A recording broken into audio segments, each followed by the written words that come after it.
Well, greetings, gamers. This is Dr. Eileen, the Gaming Doc, and this is your place and your space to laugh, to chat, to chill, to hang out, to take a moment, to take a break, to take a breath, and say it is Serenity Sunday. Did you remember to reset your clocks? Those of you who are with me in the daylight savings time group, yes, we lost an hour, kind of, sort of. I still don't quite understand it. Anyway, first and foremost, we must honor our Olympic champions, the first three across the gate coming in for the gold. We have our very own Captain Firebeard, Fire Nutter. Hi, coming in for the silver. We have Cat Mom 97. Meow. Loves. Hey, Doc. And coming in for the bronze, we have my fellow Doc. Doc Club, fist bump, high five. Dr. Haiku. Champions, just like at the Olympics, take your places on your risers, wrap yourselves in your national flags as we play your national anthems. Ah, yes. And have we been playing PUBG, or is that just the last thing you played? What is up? Jamie, and aka NWO6, aka Boob Inspector. So, burn chat. Ultimate power and Iron Eagle, my eagle of iron. Hello, hello, hello. So, okay, daylight savings time. The theory is, and it was actually instated, I think during World War II, I think it was. So the idea is that you have more daylight hours. So, in the spring, I'm saying is spring forward, fall back. And, you, instead of it being like 9 o'clock, as one of my clocks said, it is, it goes to 10 o'clock. And then in the fall, it would go from 9 o'clock to 8 o'clock. Either way, at least it's not during the week. Having the time change during the week. And there are a lot of places, including several states here in the US, where that is not an issue. They do not change the times. So, yes. Let's see. Burn chat. Flame on. My mom got me a copper fit brace. I think it is a loose term, but it seems to help for my bad wrist. Yes, copper is considered one of the, older remedies for arthritic pain. Again, we're not quite sure how it does it, but it actually acts to reduce inflammation within the system. Some people it works great on, others it doesn't do anything. So I'm glad it does have an effect with you, because for those that it works with, I had a lot of patients who swore by copper. This pregnancy is taking a lot out of me. Oh, my dear. Oh, my love. Have you taken it out of me? Have you tried putting it back on? Oh, goodness gracious, great balls of fire. Okay, we are doing a special. Hold on. Let's see. Where is it? Ah. Da, da, da, da, da, da, da. This is a special flash from the past just for you, my dear, because, you got to share it. This was me. I was I was only 6 months pregnant in this. So, yes, I developed my own gravitational field. And I don't know if you could be able to tell what this is. This is a Jane Fonda workout video. Somebody thought it was very funny to give me that. But yes, everybody was like, you're having twins, right? No. But yeah, I it can definitely change things. So hang in there, my dear, because there is something, So amazing waiting at the end of it. And it can be a transformative time, not just, for the person, but for everybody around them. It becomes this like collective consciousness about, wow, what's going to happen? How are we going to, what's the result going to be, and all of this stuff. And it's interesting because, now like the big thing is like the gender reveal parties. Back in my day, you found out when the doctor said it's a. So I my gender reveal. Well, actually, with my first, I was one of the last ones to know. Whether I had a son or a daughter, because I had to have emergency surgery. It was an emergency C-section, and frankly, we both almost didn't make it.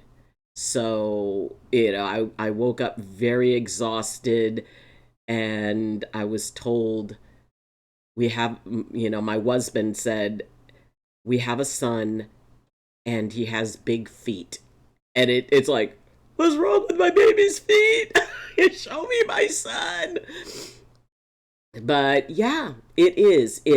I mean, yes, it takes a lot out of you because you're building an entire human being within your own body, and all of the source material is what's inside of you. So, yes, my dear. Let's see. It's too late to put it back in the car, but that'll be 9 weeks. Nice. Behave yourself, sir. Nah, the missus isn't here. Yeah, and it's been a hot minute, Jamie. Where have you been? What have you been up to? Inquiring minds want to know. Morning sickness is a lot. Yeah. Yeah. Hang in there, sweetie.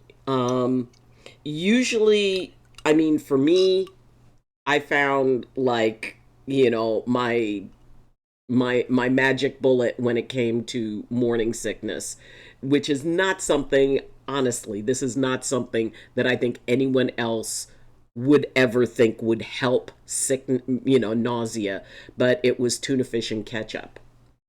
Weird, I know, but for some reason it stopped. I had it every morning, and anytime I felt nauseous, and it's weird because even now, if I feel nauseous, if I have that, it calms it down. So, there may be like a little trick ingredient that you might be able to find.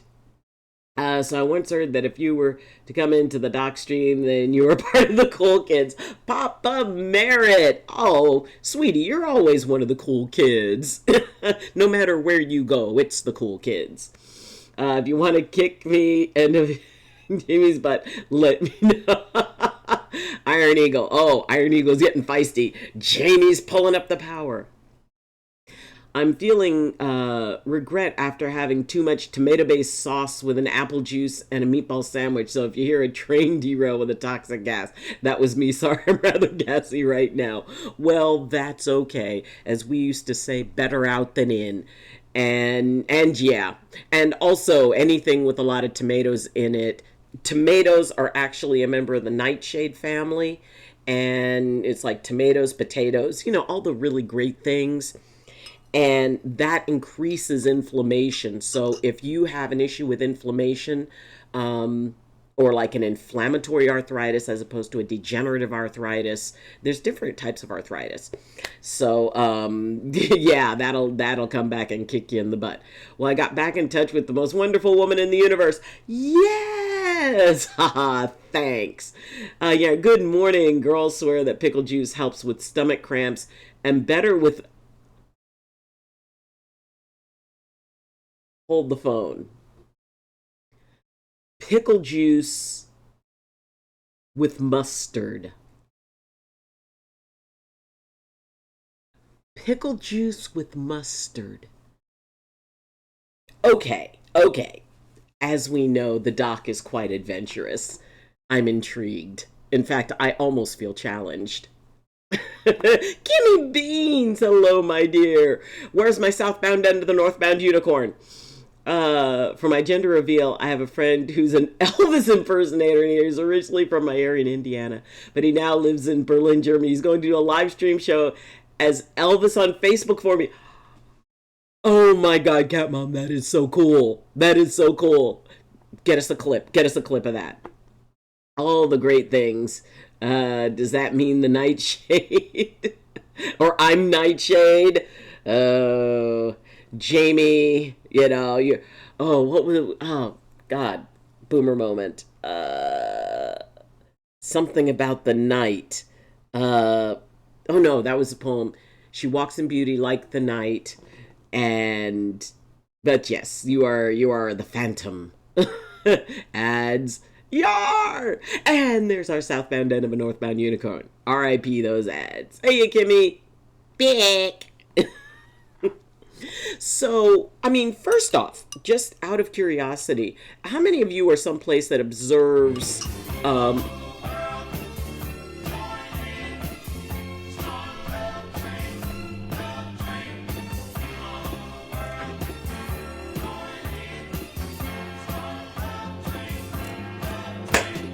thank you so much. Oh, okay, let me see if I can get this name. Zadoring Terrorix. Zadoring Terrorix or Adoring Terror. Anyway, welcome, welcome, welcome to the party, pal. It's so wonderful to meet you. And for you and everybody, if you are a streamer, please, please, please, please, please feel free to talk about your stream in the chat. We want to know what you stream, when you stream, why you stream, how you stream. Are you working on a goal? Are you working on affiliate? Are you working on partner? Hashtag Pat the partner, possibly this old lady. Whatever it is, if you're a streamer who's been doing it for a long time, feeling a little bit of lack of motivation, maybe you're thinking about quitting. Or if you're somebody who has never streamed before and you go, you know what, maybe I might like to do it, but then you tell yourself all the reasons that you shouldn't, we're here for you. And either way, thank you for coming in and love meeting you. Yaren, I absolutely love what you posted. Let's see. Do I need to send you some boobies? Hey Doc, whenever you get a second, can you check your Discord DMs? I will. Hug. Hello. Adoring Terror is the cutest. Oh, cutest. We love cutists. Jamie, shut up. Oh, our Jamie is unfettered. Our Jamie cannot be contained.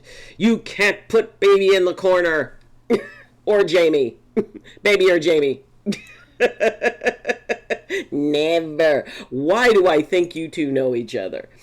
Anyway, however, whatever. Hold on. So we're gonna go over to the Discord real quick because I want to. And oh God, I really wish that I could play both of these videos on the stream because, well, the first one, and it's in the general section of Discord. The first one is this amazing. I mean, it can be a tough here because it's from a Buddhist perspective on, basically everything that matters to you is one day going to be gone. And the fact that that's an inevitability, we can either choose to be in a place of pain and suffering because of the fact that it will one day be gone, or all of it will one day be gone, or we can be able to accept that it is as it is, and in this moment, it's there. And even though one day it's not going to be, you have this moment. So live in this moment. And when it's gone, accept that that's just its time. So that, and this was, and it's weird because the other clip came up and then this came up, which I find so crazy. It is Keelis Settle singing This Is Me at the Oscars in 2018. And I remember I was at a friend's house. It was like an Academy Award party. And she came on and, because they do the performance of, the award-winning song or the nominated songs for Best Song. And I swear when she sang this, I literally wept. It was, if you've never heard this song, and when you think about the words to this song, and it's about not even just hope, it's about determination. It is about living life very deliberately. When the sharpest words want to cut me down, I'm going to send a flood, going to drown them out. I am brave, I am bruised, this is who I'm meant to be, this is me. And it's about this defiance. And whenever I feel really, down, or like I can't, or like the world is beating me up, or people are being mean to me, this is one of the songs that I listen to. And if you watch it, the favorite part is at the end, and it's like her voice cracks, this emotion comes through. And and it really is. And the fact that they have, and like I said, I want to play it so badly, but it's like, my concern is they will actually take the sound out, because it's copyrighted. Forget it, we're gonna do this, we're doing this. You can go there and you can check it out. But like I said, this song is one, do I have any tissues around here? I'm going to need some tissue. I am going to risk the wrath of the copyright gods. And I'm going to play this because it's something I think that we are going to play this. I may get in trouble for it, but just sit back and listen to the words. They say, 'cause we don't want your broken parts. I've learned to be ashamed of all my scars. Run away, they say, no one will love you as you are. But I won't let them break me down to dust. I know that there's a place for us, for we are glorious. When the sharpest words want to cut me down, I'm gonna send a flood, gonna drown them out. I ain't brave, I ain't bruised. You are brave. I'm who I'm meant to be. This is me. Look out, 'cause here I come. Defiance. Drums always lead defiance.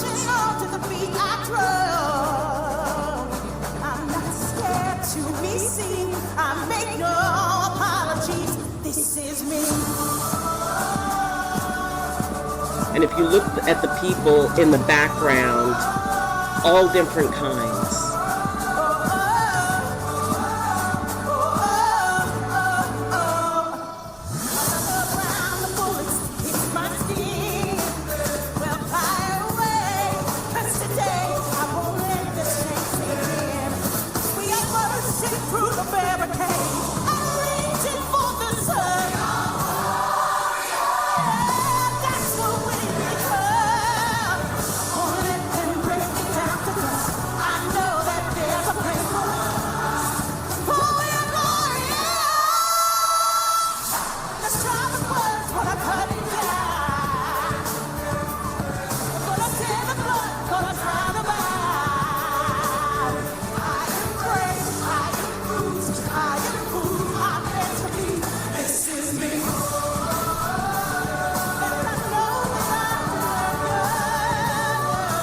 Deserve the love.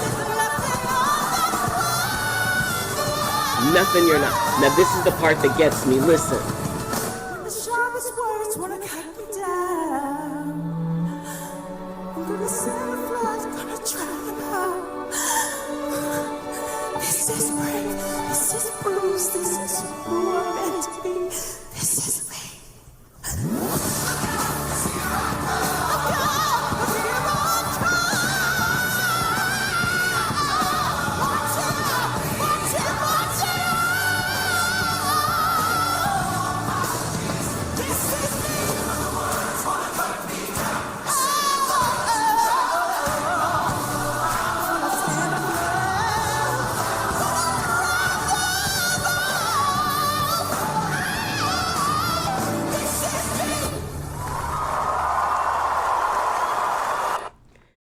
okay, I'm probably going to get nailed by copyright. Oh my God. And I still get weepy with it. But I mean, to me, and especially the way that she sings it, it is, I am brave, I am bruised, but this is who I'm meant to be. And how many times do we hear, that we need to be something else, or we need to be someone else, or we're not good enough, or we don't measure up. And I listen to that song, and it is such, a declaration. Another round of bullets hits my skin, will fire away, 'cause today I won't let the shame sink in. I love that song. And it is, because it does, for everybody who has ever had anyone make them feel like less. I mean, y'all, life is tough enough. And I think that pretty much everybody around here knows what it feels like to be made to feel like less. And that idea that it's like nobody has the right to make you or anyone else feel like less. And, last week, and, I'm not going to dwell on this, but last week really kind of, stuck in my mind all week, because there was a bit of time where people were, kind of talking about, guys and, the whole, which would you rather be in the woods with a bear and all of that stuff, which I really regret bringing up, because to me, and the reason it bothered me all week was because people were being made to feel bad because of something they couldn't control, something they couldn't.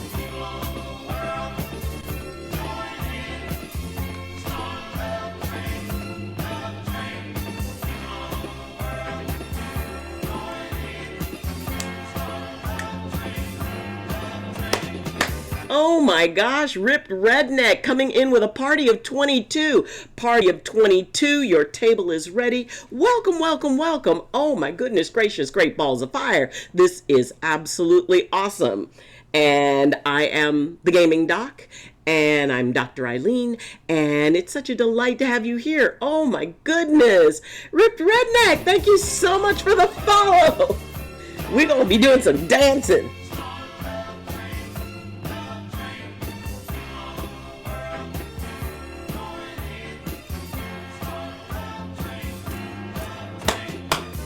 Yes, Love Train. Love Train is the theme to this stream.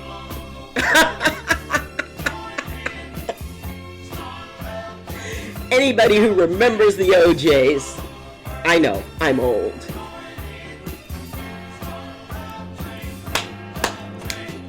It is so nice. And Madam Sarcasm, welcome, welcome, welcome. Oh my goodness, it's so wonderful to have all of you here.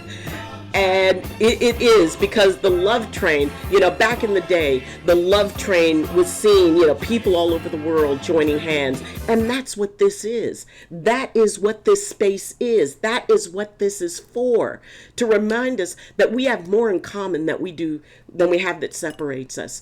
And that doesn't mean we can't believe in different things. It doesn't mean we can't feel passionately about different things. That doesn't mean we can't argue and debate and discuss.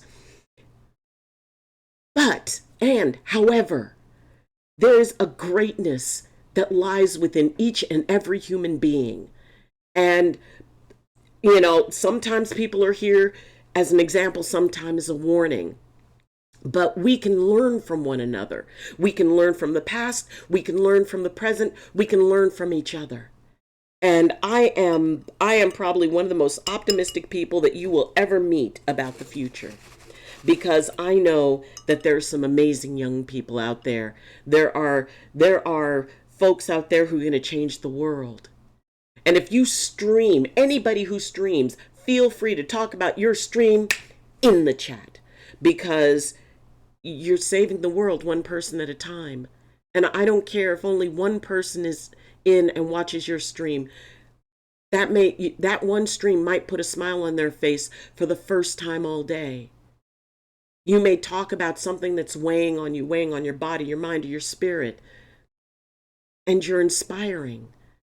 Because by being your authentic self, and your authentic self is amazing because you're the only you in all the universe, more on that later, but you are the only you in all the universe, the only you that's ever been and the only you that will ever be. And it does make you special, sacred, and most of all necessary. Because without you, the universe would be neither complete nor the same. And when we can share our personal experience, our personal uniqueness with others, it helps others realize they're not alone. It helps us realize that we're not alone. You matter more than you could possibly know. And I guarantee you that there's more people than you realize that are very, very happy that you're in this world, that you're a part of their lives. And what that means is we've got a responsibility. We've got a responsibility to take care of ourselves. We've got a responsibility to put on our air mask first. It's not being selfish. It's not being, narcissistic. It's realizing that taking care of the only you that exists, has ever existed, or will ever exist. And everything you bring to this world. Because you're not just taking care of you, you're taking care of everything you do. All the good you do in the world. And don't tell me that you don't, because you do. Don't tell me that what you do doesn't matter, because it does. Like I said, more than you know. And I'm an old lady who used to live in a cabin in the woods on a mountain surrounded by trees next to a river with a black cat. We know stuff. So I'm proud of you. I'm proud of who you are. I'm proud of what you overcome on a daily basis. I'm proud of all the things that you carry that you don't let anybody know about. When somebody says, "How are you doing?" and you say, "Fine," knowing you're not. But you don't want to burden anybody. Or maybe you're still working through it. Or maybe you've been hurt. And admitting that you're not okay makes you feel vulnerable. Because maybe you trusted someone with that vulnerability and they betrayed that trust. And as we know about trust, my dears, trust earned once is not trust earned always. You keep earning it. And when somebody stops earning it, when they betray it, it doesn't mean that you can never trust them again. It just means that you need to reevaluate, okay, exactly how close do I let this person in? And again, that's not narcissistic. It is not, it's not an issue to take care of yourself. It's not a, hold on just a second. Is it, I'm saying that you can,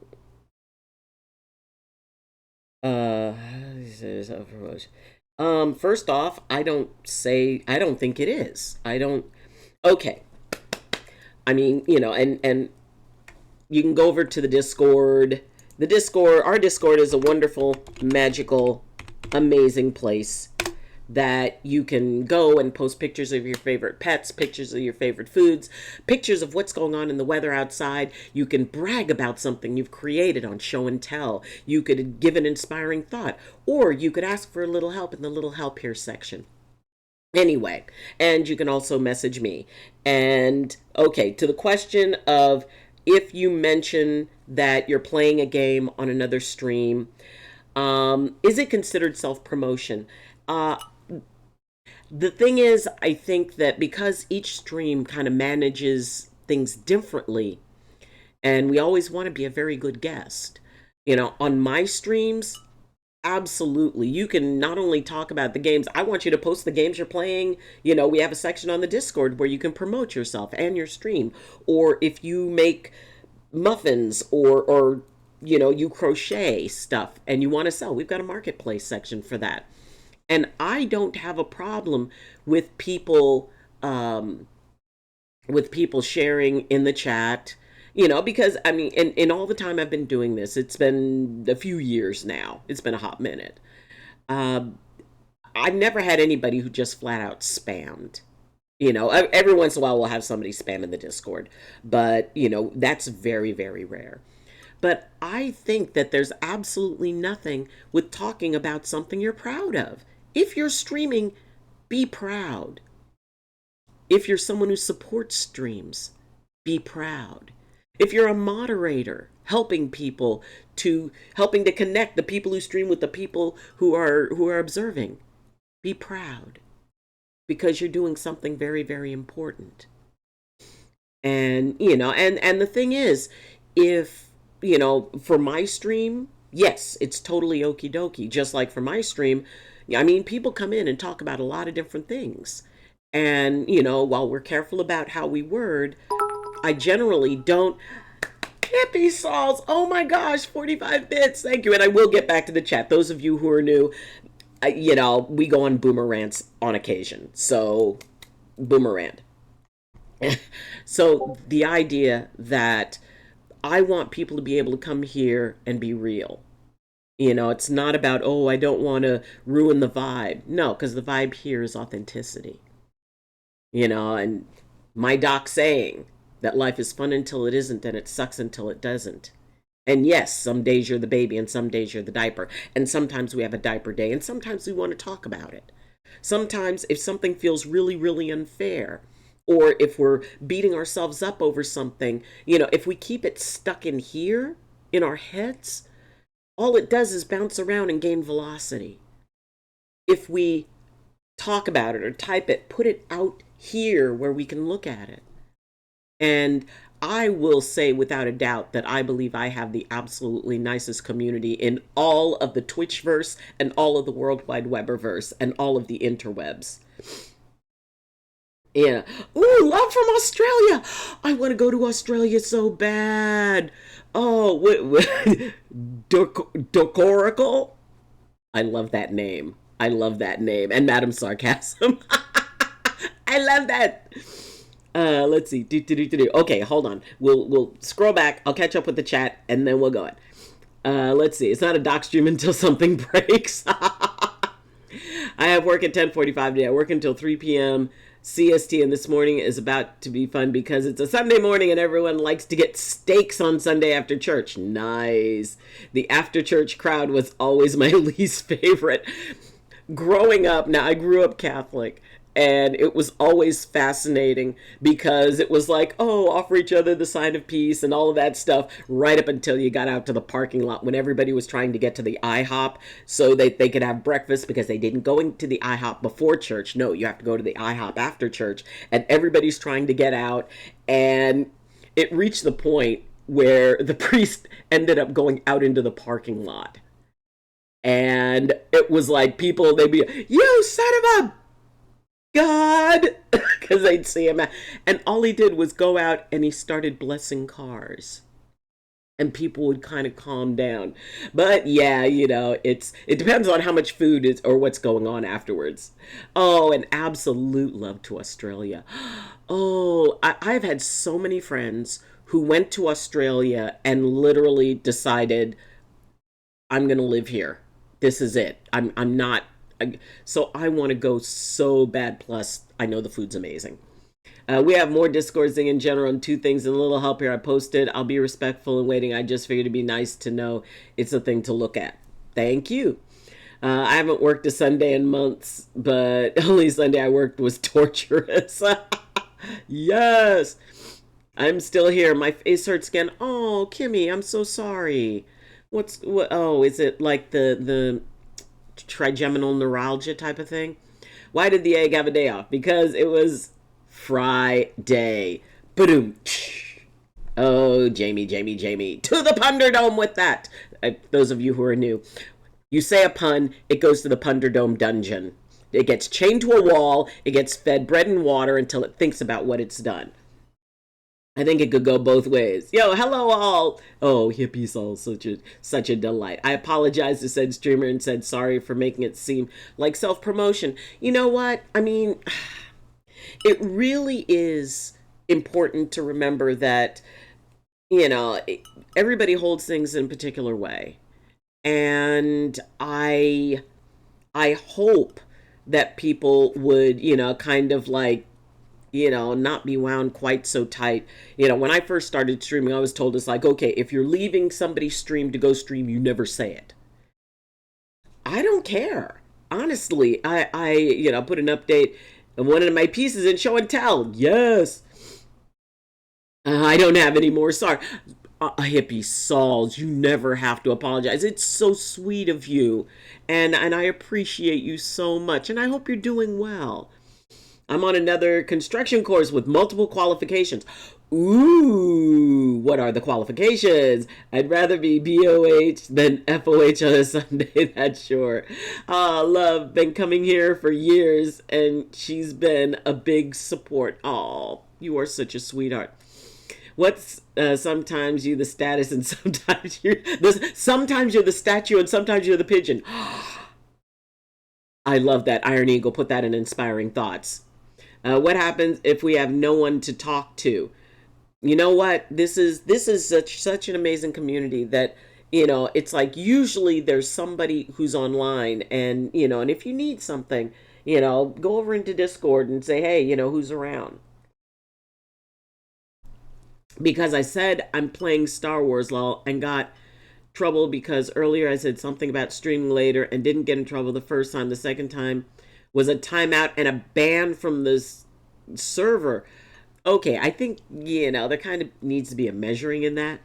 And, people can set their own rules and their things as long as they make it clear. Now, I mean, if somebody does something and they get in trouble and, it's like, well, as long as it's clear and it's like, well, here, this is how we manage it.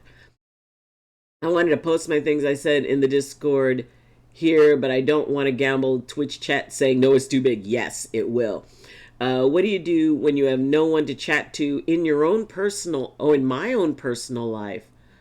Oh, well,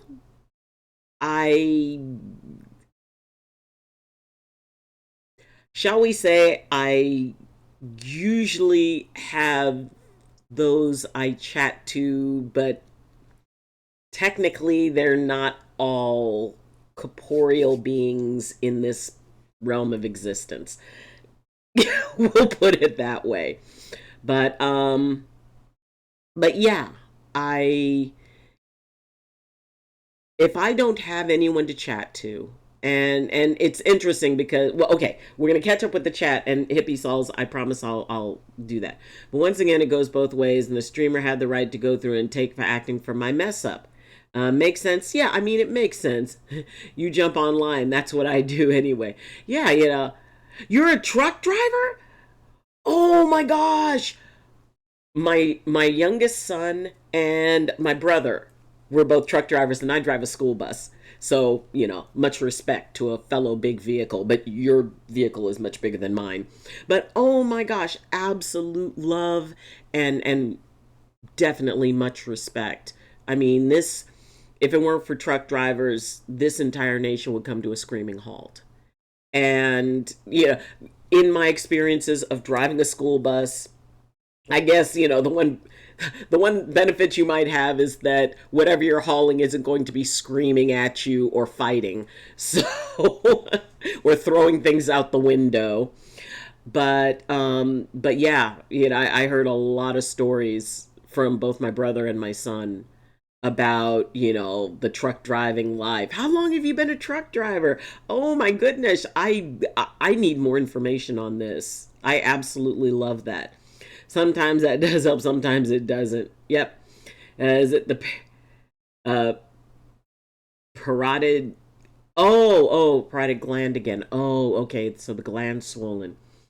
Do you do your trucking on here? I don't stream, no. Madam Sarcasm, you don't stream yet. because at some point that amazing gift that is inside of you, that thing that being the only you in all the universe, and this is for everybody, you're the only you in the universe. We mentioned that, which means that the gifts that you carry inside of you, not gifts, gifts, no one else can give but you. And if you don't share them, the entire universe misses out, and that would suck. So this is a really good way to do it. And I totally get that being a truck driver does not lend itself easily to it. But at some point, that gift of yours that's inside of you is going to come up and say, hey, the universe needs us. And you can take that plunge. Let's see. The way I do it is if someone asks me what I'm doing, then I say, otherwise I don't say anything. Yeah. That's why I put and see you all later. The way you're not saying you're going to stream. Yes. What are you doing? Well, I followed. Nice. I'm getting ready to do my thing. That's a bit too much to ban you from Discord and everyone ruling their channels. Yeah, For me, for example, I don't have many people to chat to anymore. Oh, sweetheart. Come into my girl's stream if she decides she wants to stream again. I'll be holding the hammer. The ban hammer. Mjolnir. I thought it was done personally, but I respect the said streamer's rules. Yeah, it really is. Also, she's the best sim streamer. I have so much trouble, and and people tell me it's like, oh, you need to play, and I've got Sims 4, and I just can't figure out how things work. It took me forever to try to build a character because it was very difficult, and it's like, wait a minute, how do I do all this? And building a house, forget it. I cannot figure out how to build a house. So much respect for those who can play Sims. It was a joke, though. Most streamers have their own rules. Yep. You're right. HGV drivers are lifelines. Exactly. My cargo doesn't talk back. Well, someone recently told me, it's like, well, why don't you drive a bus for, drive one of the city buses? And I said, absolutely not. Because at least driving a school bus, I can threaten to, if somebody acts out, I can threaten to tell their parents. So you've been driving almost 18 years? Madam Sarcasm. Oh my gosh. Bless you. I'm boring on the road. All I do is drive and listen to audiobooks. Okay, so I drove from California to New York, well, with a slight bypass up into Canada. But, there was a while that I really thought about truck driving because first off, I love driving. Second off, I love driving alone. And I know it's better if you have somebody driving with you, but, and with the rules though, that it's like, and you can definitely enlighten us on this, but my son, he had to stop truck driving. Well, my brother had to stop truck driving because he did long haul. And so my son was a flatbed driver. Oh, he would be out there. Looking at flatbeds, it's like my baby was putting that on a truck and tying it down. But he said, once you get used to it and you know how to do it, it's not bad.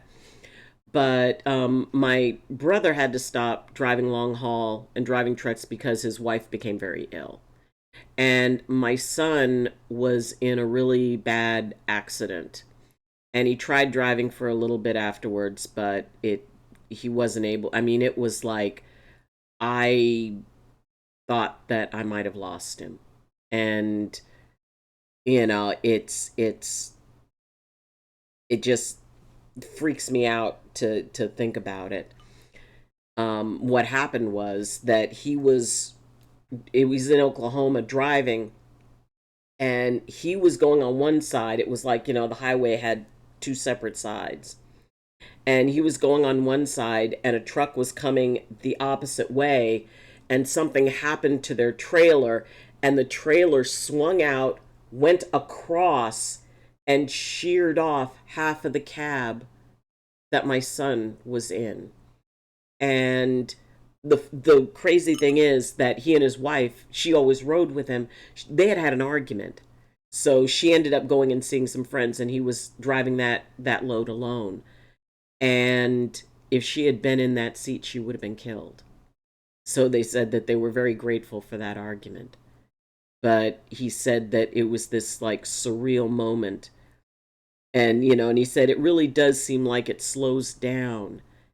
And at the same time, it happened so quickly. And he could hear the metal tearing, he could hear the glass breaking. And that was the last thing he heard for a bit. And, it was after that.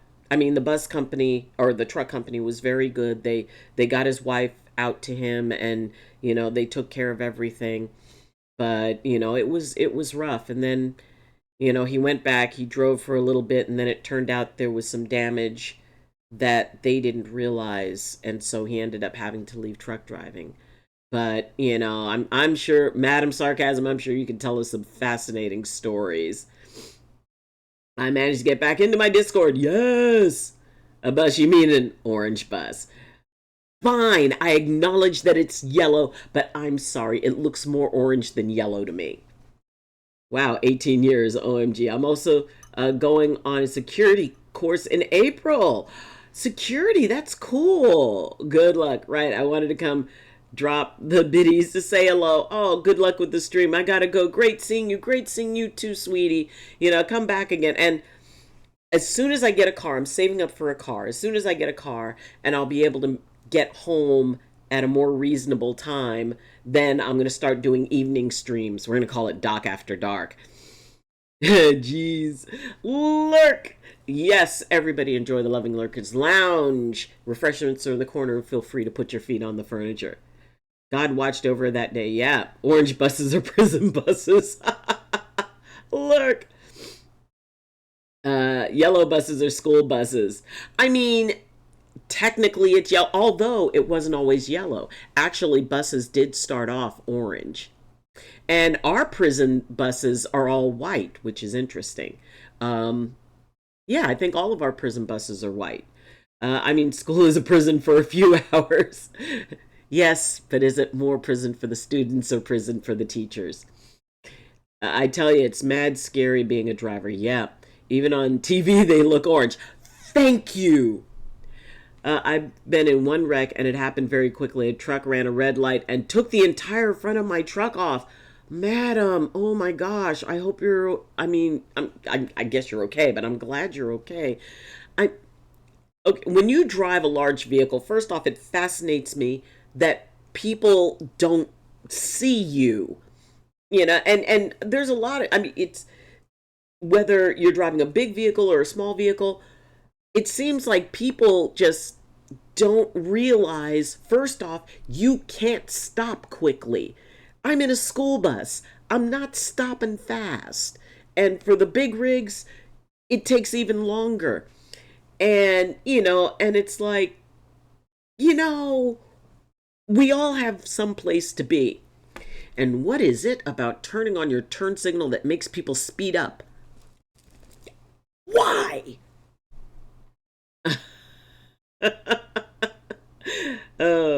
Oh, yeah, cool. Beat up always.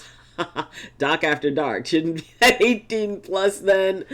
Oh, Silver Wolf, afternoon, little sis. Welcome in, Silver Wolf. Oh my gosh. And even a train needs to stop even longer than a big rig, if I'm right. Absolutely. A train, oh, what is it? It can take like 3 football fields to come to a complete stop from full speed. People don't realize you're a heavy bunch of steel, and they don't stop easily. Hello. I mean, I was making a left turn, and it was one of those places where you could turn left from, both left lanes. There were 2 left turn lanes. There was a guy, I was at the outside left turn lane. He was on the inside left turn lane. The light changes. I start to go. He decides he's going to go right. What? And then he said he didn't see me. He hit my bus like, about a third of the way down. we start to pull out because, a bus coming from a stop, it takes, and it's like he started to make the left and then he decided to make the right. What?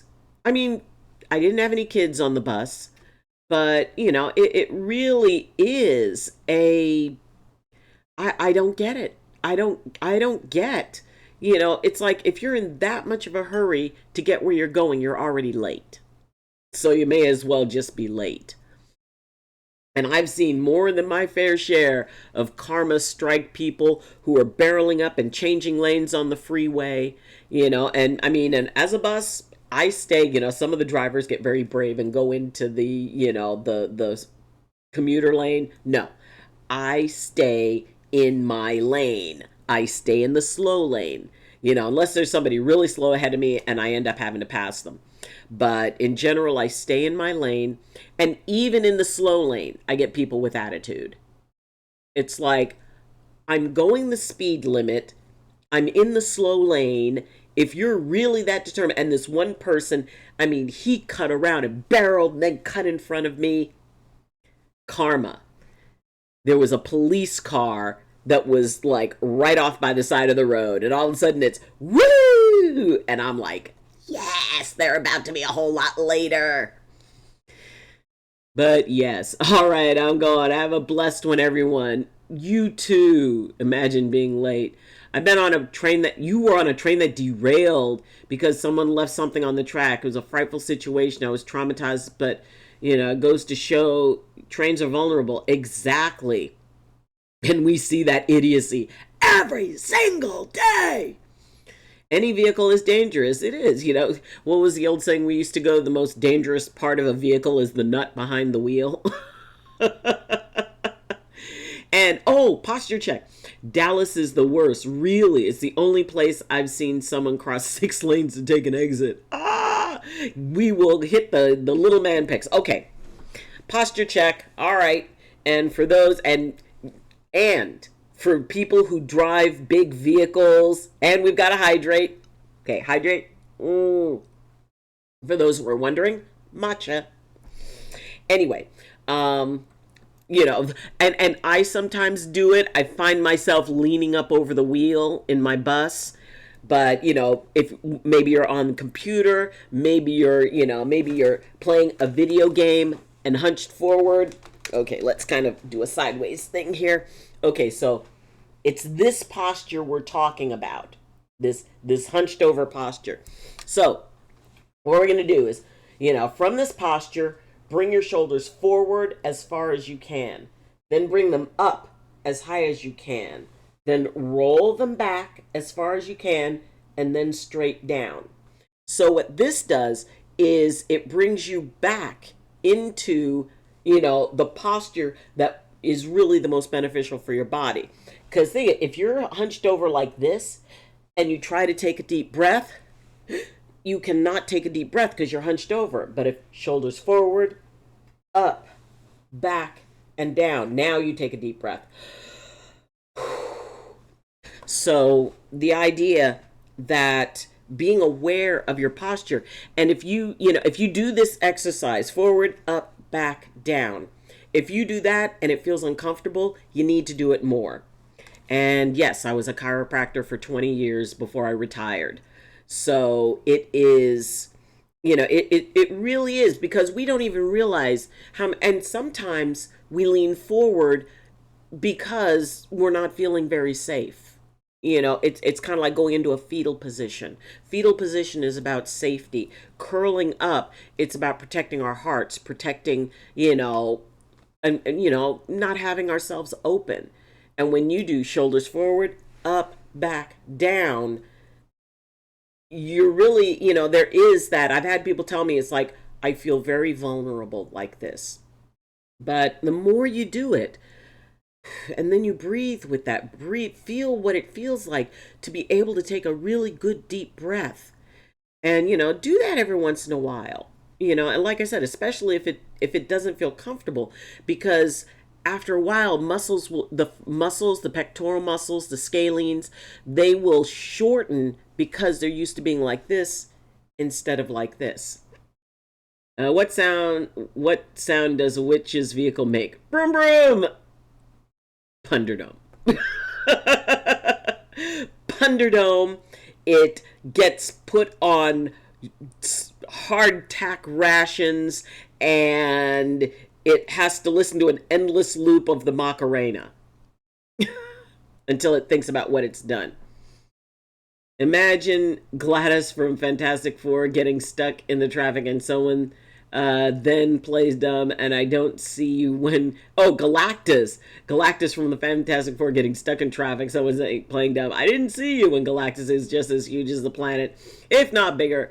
Like, we're at the point there's just either blind or they should not be driving to begin with, or just stupidly denying responsibility. If Twitch seen that, I have no idea. My butt tends to slide forward when I drive, and I have to straighten up exactly. Oh, Madam Sarcasm. Okay, so I drive for a bus company that's been around for a very long time. Our number one seniority driver started driving when I was a sophomore in high school in 1978 and is still driving. And I look at some of these older drivers, I'm sure it's like, you look at some of those truckers and it's like they have that particular walk. You can always tell somebody who drives something big, and has been doing it for a long time because of their walk.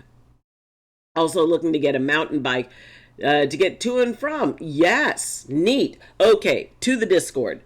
Let us to the Discord. Book, movie, games. Traft Doran. Traft, you made an RPG. You can play it on your phone too.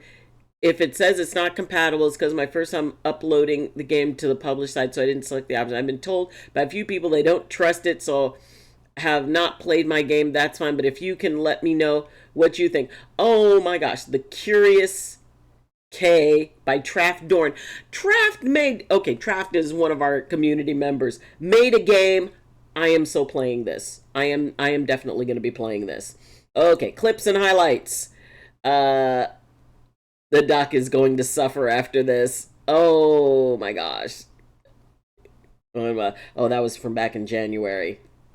What was this? I can't even remember what this was. What was this? Hold on. This dead fish. Oh, the Bean Boozle beans. There you go. Bean. And that was hot Spicy sauce. sour sauce incoming. You really Oh, no. are not the smartest of your parents' children. Wow. Okay, Sam, hold on just a minute. Or no, I think that was something sour. Okay. All right. Big. Sriracha!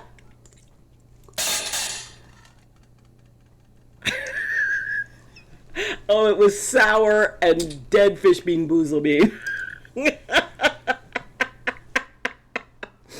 Oh, regrets. I have many. And no, I am not the smartest of my parents' children. Costume and cosplay. Oh, we have Blue Beetle. Oh, Dougie's finished. See, people who can use like 3D printers, I still have no idea how that works. And here's our promote yourself section. Please. What is smart? Instant regret. Yes, we do have instant regret. So, if you're a streamer, please feel free to post that. And here's the little help here. Let's see. Kind of still grieving how I beat Giga Mansion Tycoon best I can, considering I'm not sure if I missed some upgrades that cost me Robux. But all things considered, besides that, I still haven't found a Tycoon game yet that compares to that game and feels just as rewarding, which is frustrating and disappointing, as I love to have Roblox Tycoon game that gives a luxury yacht that's just as rewarding, but it's clear I might not find it for a while. I feel something like a high-end F1 car, but no wheels to back up because of my bad ankle or bad wrist. It feels like I want to do something, but I can't because I have to hold myself back to enjoy things. Okay. That is... Okay, hold on. Let's we're going to hit show and tell, and then we're going to talk about that. Ooh, progress. Okay, so let's go back. Okay, so here's the work. Here's the work that was up to that point. Now let's see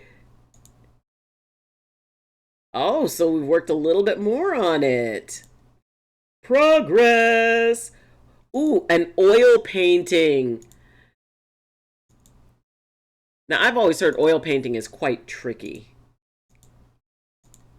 Yes, Fruity Leafs oil paintings. Okay. Um, First off, Jamie, or not Jamie, Fire Nutter. Yes. And this is something that a lot of people who are not gamers don't understand. Have you ever had a game that you worked on? Oh, Misty DM. Oh, okay. Hold on, hold on, hold on. Oh, I love my mummy and her tattoos. He is getting so big. I mean, because look at him. When I look at him compared to the chest of drawers right behind him, so he is getting so big. Oh, thank you for sharing that. You skipped my general. Did I? Hold on. Doot doot. Oh, that. I mean, I'm not gonna get everything. I remember you once said there's no more original ideas. I never said there were no more original ideas. I said that Hollywood says there's no more original ideas. As a rough, non exact idea of what you were saying, however, I disagree because how can science advance if there are no original ideas left? I didn't say that there were none.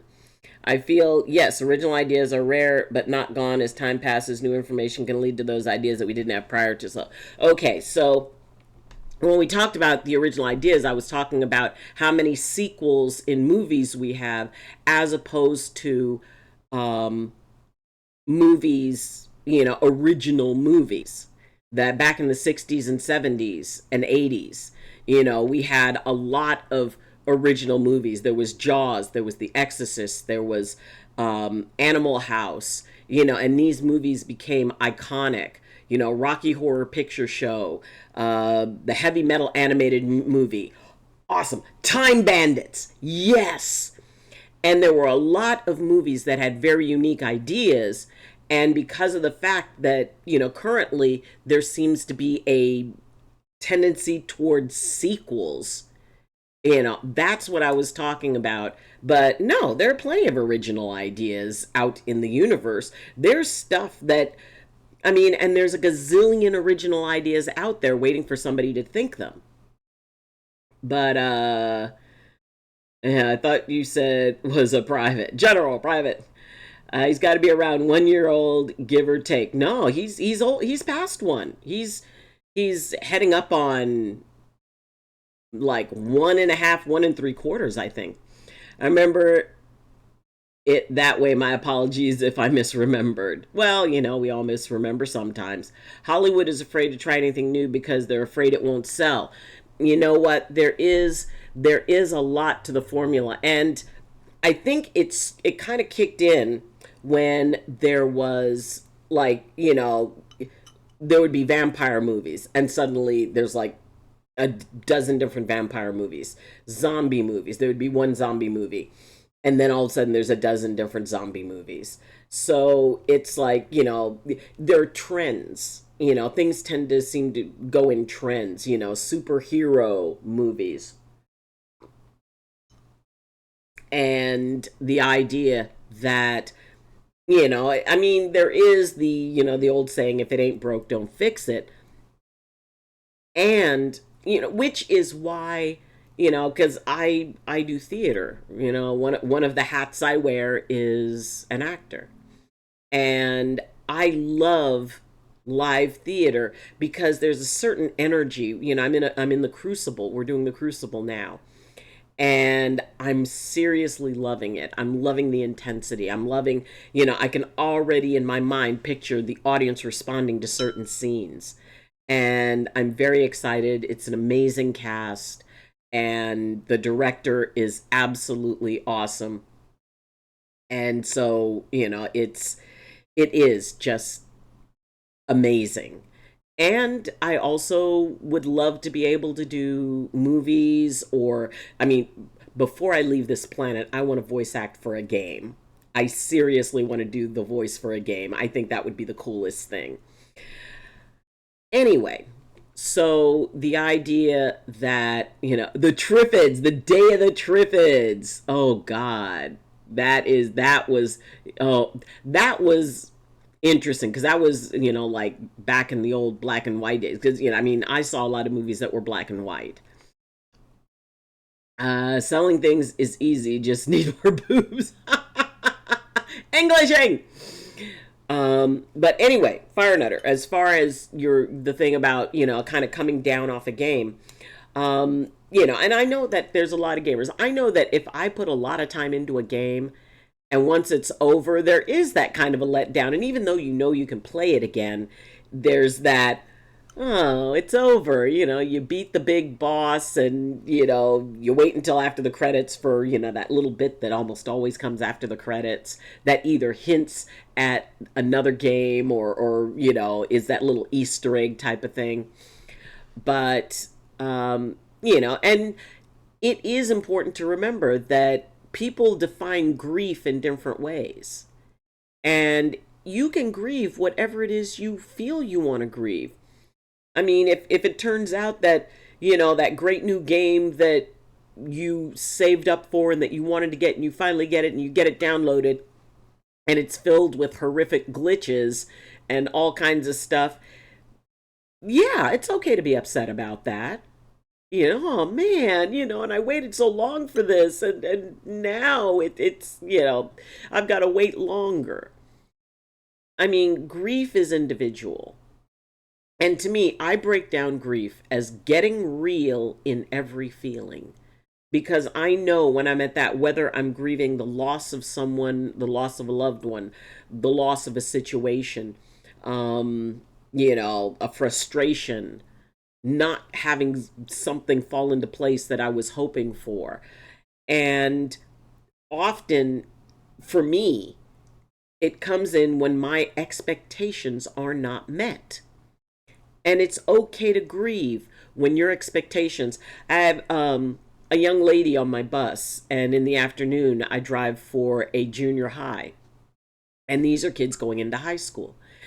And, this young lady was taking a test, and if she did really, really well on the test, it would have been kind of an open door into the high school she wanted to get into, which is like this more advanced high school, which would allow her a better college opportunity to get into the college that she wants. And she didn't make it.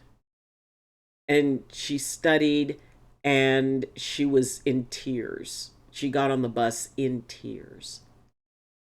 And, and I'm driving the bus, but, I can also chat with her.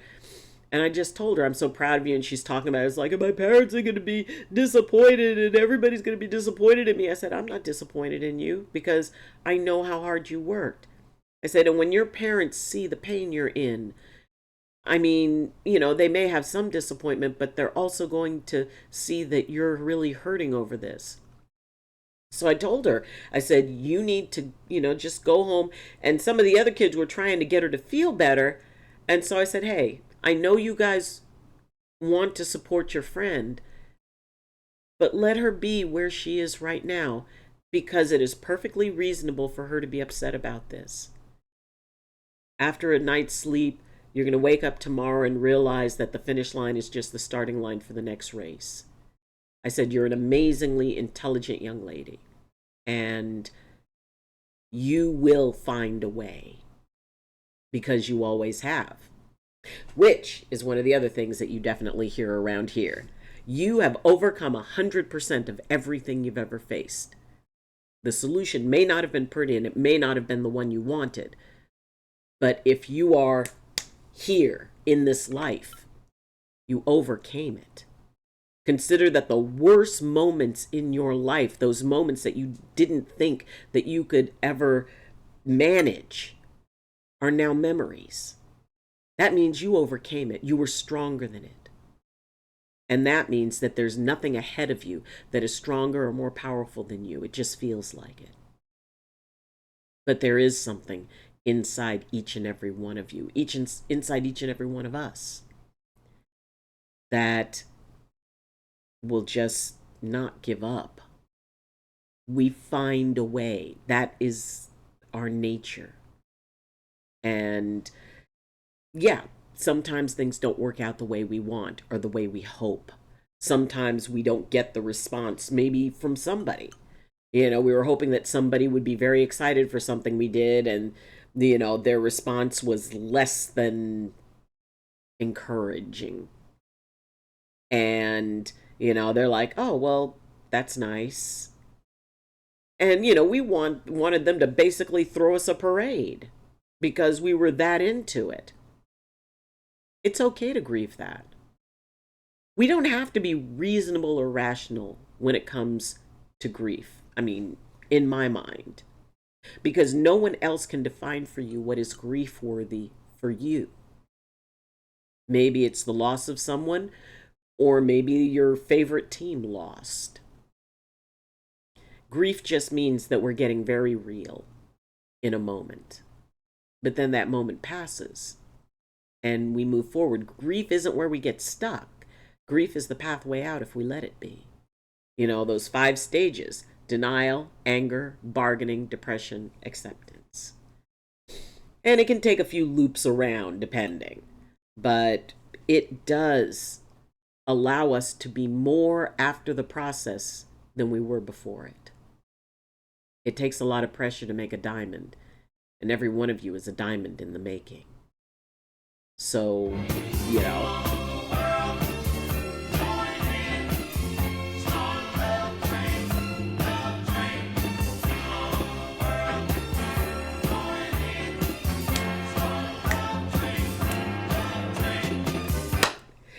oh my goodness. Madam Sarcasm coming in with a subscription. Thank you so much. We did a reunion on Gallows Hill in high school because the Crucible was too long. I loved because the historical elements. I mean, it is a really interesting story. Now, it was a true story about the Salem witch hunts. The Crucible was a play written based on that, but it was also based on the McCarthy trials when, there was a lot of uproar and people were accusing people of being communists, and an accusation was enough to get you arrested. Just a simple accusation. There was this huge mob mentality. And, it's cool that, the reunion on Gallows Hill.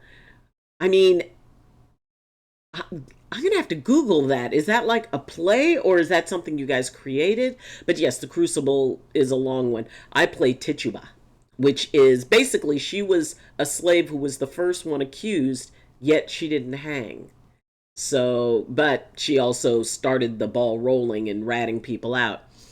I think I put in a year for that Giga Mansion Tycoon to beat it, as far as I can recall, and perceive a lot of Robux. Yes. That just FIFA all the time, filled with glitches, absolutely broken. Then why do you want me to play it? It's like reaching the end of a book series. Exactly. I mean, now I have $2 trillion in that Giga Mansion Tycoon game, and not 1 cent of it means much at all because I see it. I can't even spend it. Oops. Back. Sam, hey, Half-Life Girl back in chat. Awesome. Always good to see you. I want that emote. That is so cute. It was a play. You play Goody Good. Oh my goodness. But yes, I was Tituba. Oh, Goody Good. Sarah Good. Oh, that's a meaty role too. That is, I mean, was it sort of like, the ghosts getting, I'm gonna have to Google that because that sounds intriguing. That sounds like something that would be good for me to look at.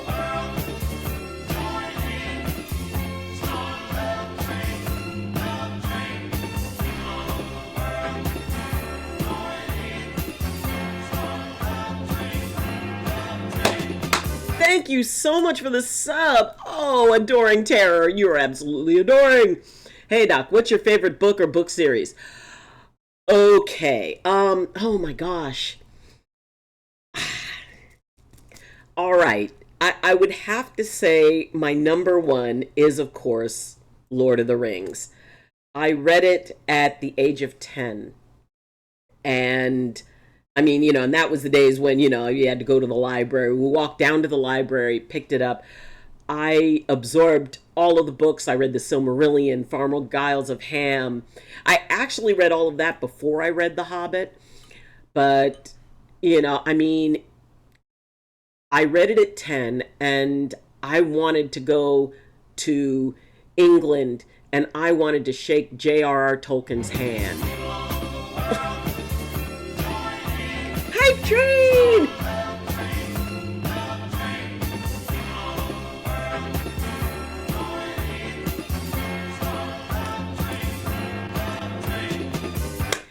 Oh my gosh, thank you so much. We're at 93% of a hype train. Thank you, thank you, thank you.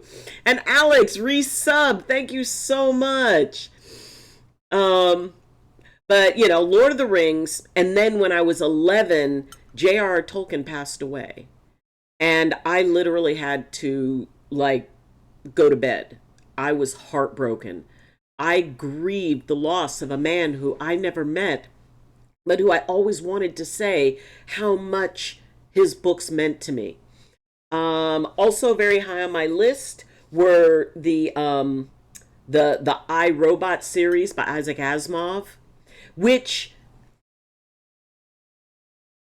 okay, personal gripe, the I, Robot movie with Will Smith in it, why did they call it that? Because it had literally nothing to do with the original story. They could have done the original story and it would have been amazing. Elijah Bailey as the detective that he was, or the inspector that he was, and Daniil and Gisgard, and it's like there was so much Gladia. There were so many amazing things in it, and I watched the movie and I was just devastated. I mean, the laws of robotics was about the only thing that was consistent. Anyway, that's my personal gripe.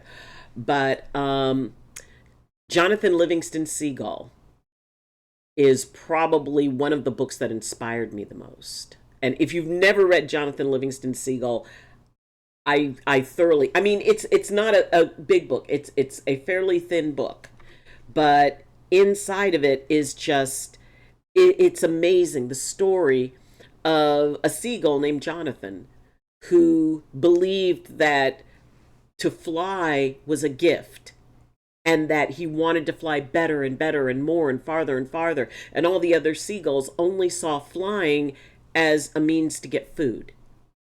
There was no meaning behind it. And if you've never read it, I highly recommend reading it. And but oh my gosh. But see, I was totally into, when we first started, I started playing Dungeons and Dragons in 1976. And we were speaking Sindarin and Quenya and Black speech. But yeah, and it's weird because I never got into the Harry Potter. I was like, and I wanted to. I really tried, but it was just like it didn't grab onto me.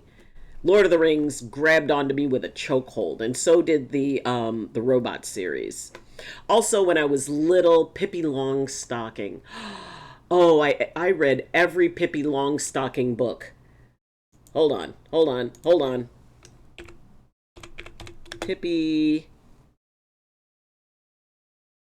Longstocking.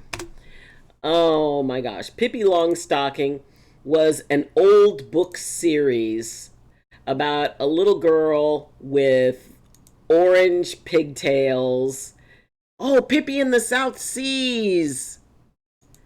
This was my favorite book series when I was young. And they even made a movie. Oh, she was very, very, very strong. She had a monkey and a horse, and her dad was a sea captain. Oh my gosh. The old TV series, 1969 to 1971. And her best friends were Tommy and Annika. But yeah, those are probably my favorites. Oh, I'm sorry. Have to add Dragon Riders of Pern by Anne McCaffrey. When I was young, Legolas was main crush. As an adult woman, Aragorn. Yes. Well, and it's interesting because it's like, I mean, much love to Viggo Mortensen, but it's like Aragorn was a lot older than that.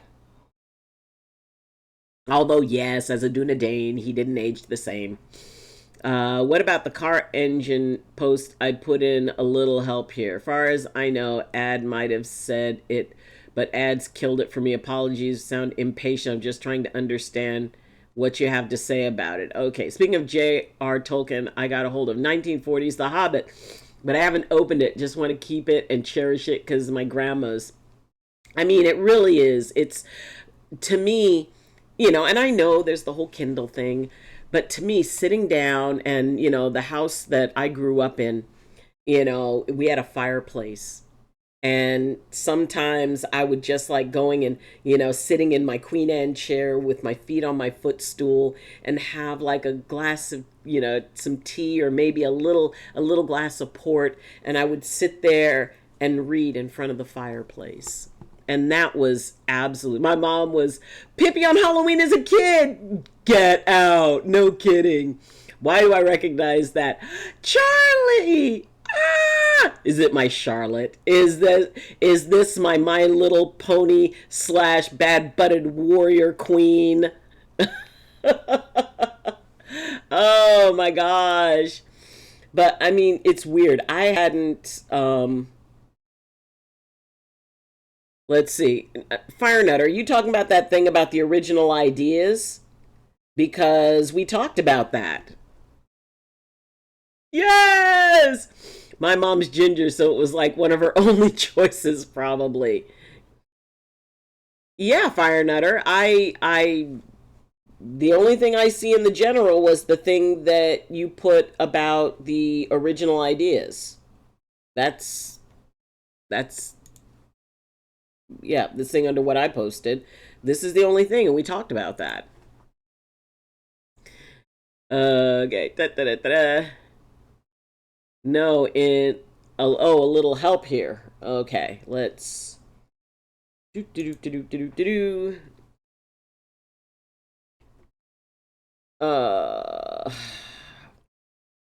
feel sometimes like, yeah, I talked about that. Like I'm a high-end F1 car, but no wheels to back it up because my bad ankle and wrist. Yeah, it really is about, and I did read that. It is, sometimes we have to acknowledge that there are limitations, that as much as we want to, and it goes back to that whole thing of grieving. And allowing ourselves to grieve does not mean we have to stay in grief. It's, I'm the,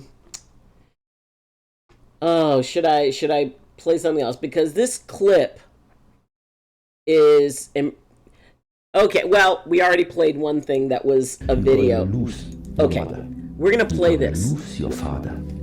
Hold on. Okay, so basically this is, it's a Buddhist philosophy, and it has to do with releasing attachments by acknowledging that everything you have, you can lose. So, it's only a minute and a half. You're gonna lose your mother. You're gonna lose your father. You're gonna lose animals and humans that you love. It's going to happen. You're gonna lose money, and at the same time, people are also gonna hurt you even though you don't even know what you did wrong. Things like this are going to happen in this lifetime. Yep. To wait for better times to come where the world will be completely in peace and you can walk peacefully over the street, never having the fear that somebody's gonna come and do something to you. It's not gonna happen. Because the world is just the way as it is.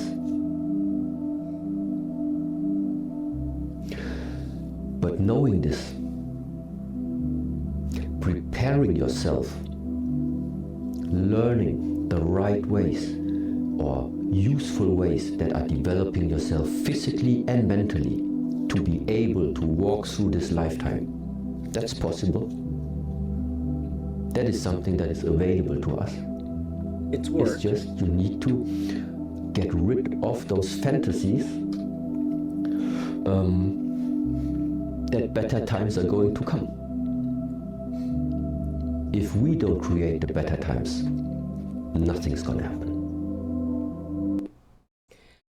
I mean, I like that because, and I especially like the last thing that he said was that, you know, if we're sitting around waiting for better times to come, we have to make those better times. And there are certain things that, you know, we have, you know, there are certain challenges. I won't even use the term limitations, but, you know, everybody has certain challenges. You know, we've got dreams, and then we've got things that stand in the way of those dreams. And being able to accept, I mean, like the Serenity Prayer, to accept what I cannot change, or what is it? Grant me the wisdom to accept what I cannot change, the strength to change what I can, and, you know, the wisdom to know the difference, or something like that. You guys can look that one up. But it's like the idea of doing everything you can to make your situation better, which includes, like, and in some cases, and being a doctor for as long as I was, I had a lot of patients who dealt with chronic pain. And the only way that they could deal with it was by doing things that created pain, but on the other side of it, it increased their mobility. It increased their ability to do things. And being able to go, okay, this is the hand that I'm dealt. What is the most I can do with it? You know, what physical therapies can I do, even though it's going to be uncomfortable, even though it's going to be hard? You know, I've been working on weight loss. And the idea is, well, first, you know, looking adorable in a pair of jeans at the age of 62 would be cool. And the main thing is seeing how older, you know, bus drivers who are around my age, maybe even a bit older, and how they walk and the pain they have and the knee replacements I hear about, the hip replacements I hear about. And I know that my size has a direct relationship to my knees being able to function without pain. And they were starting to hurt quite a bit. And I've been successful in losing a certain amount of weight. And it has allowed me to at least get into and out of my truck. I notice a difference. And it's not easy. I'm somebody, you know, I'm a stress eater. I, you know, will just, appetite has absolutely nothing to do with my eating. You know, well, you could take an appetite suppressant. I'm never hungry. I don't eat because I'm hungry. I eat because I'm bored. I eat because I'm nervous. I eat because I'm in pain, emotional pain. And I eat because I actually considered all of my favorite childhood memories were around food. They were specifically around my mother's cooking. So eating made me feel like my mother was close to me. And my mother has passed away many, many, many years ago. So I had to figure out not just what I was eating, but why I was eating it. And once I figured out, okay, you know, I decided to let it slide into my left brain, my doctor brain.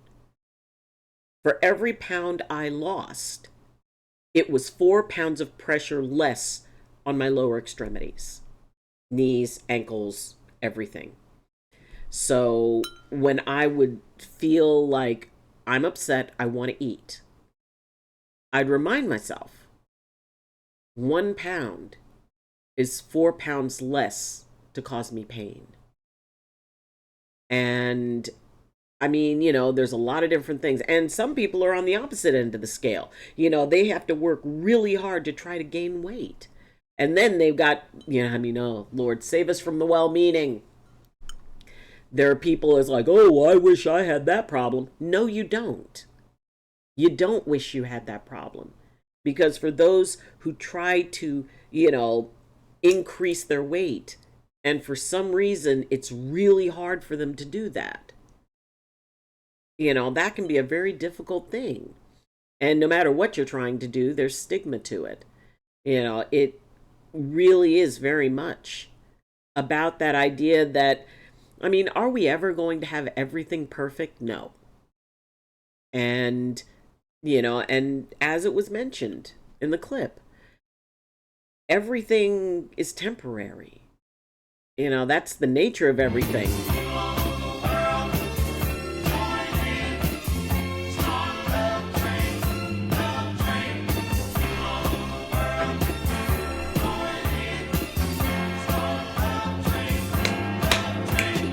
Thank you, Marauder, for gifting a sub to Fire Nutter. That's so sweet of you. I mean, and everybody has different ways that they deal with stress. And it's not that any way is bad. It's just the question becomes, does this ultimately get me what I want? How much, does it just help in this moment? Or is this something that, will ultimately get me into a place and into a space that, that I feel more comfortable? So, and it can be very tricky. And, one of the things that can also be very tricky is not just saying it's like, well, it'll never get any better. Which, if that's the direction that you go in, and like I said, I've talked a lot of people through a lot of different things. And one of the biggest was having to deal with discomfort in order to have a long-term gain. And, it's like, yes, it is hard. Yes, it hurts. Yes, it's emotionally challenging. Not eating is something that I had no idea how challenging it was for me not to eat. And the more I stressed out about the fact that I wanted to eat, that increased amount of stress made me want to eat more. So I had to learn ways to shift my attention. And, and sometimes it can be very hard to shift our attention from the thing that's challenging us. And you're stronger than you think. This thing exists in your life, in your mind, your body, your spirit. This circumstance, this paradigm exists for a reason, and it was there because it was seen to protect you. It's a survival tool. Whatever it is, addictive behavior, it's a form of survival. And sometimes it's like, some people never talk about what's going on with them, and other people always talk about what's going on with them. It's, in both cases, it's a way to survive. If people don't talk about themselves a lot, in many cases it's because they've been made to feel unsafe. Hydrate. Thank you. I never used to like matcha. Now I love it. So the idea that, we go for what comforts us. And in a weird way, sometimes to be hopeless is a comfort, because if you don't hope for anything, then you really are never disappointed. If you never believe that anything's going to get better. And I do believe very firmly that, we will always find what we look for. Moving to New York, people would say it's like, oh, it's everybody's mean, everybody's angry, everybody's this. It's not like living on the mountain. I mean, yeah, but it's close because I live in Staten Island, and and there are trees and there are rivers and there's lots of water. I've never lived on an island before. And everybody told me, well, all I'm going to find is mean, angry people. Because, New York. I will say they're not mean or angry. They just all have a place to be. And they want to get there. And they do not suffer nonsense very well. They will always give you their opinion. And it is an honest opinion. But I look for the best. I look for the kindness. Every day when I would go into, when I first started at the bus company, and I'd go in, and every morning I say good morning to everybody. Hey, good morning. Good morning. How you doing today? Hey, good to see you. And I walked in one day, and it had been snowing. And I go, oh, snow. And I come in, and it's like, oh my gosh, isn't the snow pretty? And they look at me and they're like, tell us you're from California without telling us you're from California. But there was something that slowly started happening. People started saying good morning to each other. In the morning we do a radio check. And, it's like most people, it's like they either just click it or they'll go like, radio check. And I get on to do my radio check. It's like, good morning, bus 934, radio check, please. And they go, they usually just go loud and clear. And I can hear the kind of like smile in their voices, loud and clear. And it's like, thank you. And after a while, I started noticing other drivers were saying good morning. I mean, I don't take any credit for it. If there was anything, maybe I showed them a possibility. Maybe they always wanted to say good morning, but no one else was, so they thought that they wouldn't. And we often find what it is we look for. And that's especially true when we look in a mirror. If we want to locate every possible fault we have, we can look in that mirror and find it. But the thing is, we can also find strength and beauty and tenacity and humor and determination. Determination. Shout out to all our, what's that game? I'm blanking. The next one was Deltarunes because they redid it. Oh my god, I'm having a boomer moment. With Azrael and Fisk and Toriel. I am so blanking on that. Someone find me the name of that game. Rango Burr. I am buffering. Somebody find me the name of that game. Toriel and you're the little kid who's going around, and you've got that's gonna bother me. Okay, let me catch up with the chat.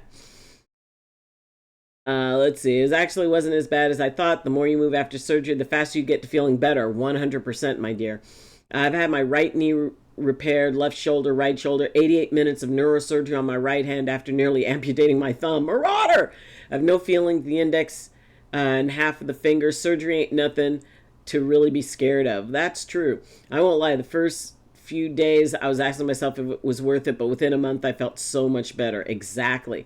It's how people take when you joke about things. I think I'd be thankful for people, who does that for making me laugh if it's not intended in a harmful way. I actually got a few things to thank you for, too. Nice. Snow. TF is Snow. Hey, Mr. Harmless. Oh, I saw the picture. I'm glad everyone's okay and wishing you the absolute best for everything going on. Happiness is contagious, Doc. I walk into every one of my sites to fix copiers and go, hello, amazing, beautiful people. How are we today? Oh, Marauder, you rock. You're welcome. I'm glad it's not taking wrong It means that even if I was thinking about such a thing, I can still be me with those thoughts. Exactly. I had 16 surgeries so far, and even when I'm used to it, it's still scary for me.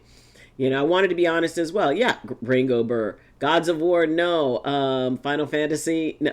Delta, Undertale, Fruity Leaves, my favorite foliage. Undertale, yes, that's it. All I can think is like, wait a minute, Deltarune, no, they rearranged the letters. Undertale. Earl is the second major Toriel is the second major character the protagonist meets in Undertale. I have been told that I am very much like, they said, you are so Toriel. Which it's interesting because they call her Toriel, but she's the tutorial, and they call her Toriel, which I thought was very cute. I mean, Sam, I'm half asleep. It's a chicken grows early for me, considering yes, I'm a night owl. I had so many doubts with getting the surgery first because I thought nothing's going to help me anymore. I'm done and stuff, but I'm okay with going through it. Even if I can't walk anymore, I'm hoping for the best. Yeah. It was a tragedy for everyone, even some people in the city. Yes. Whose tail and why are we under? Jamie, of course.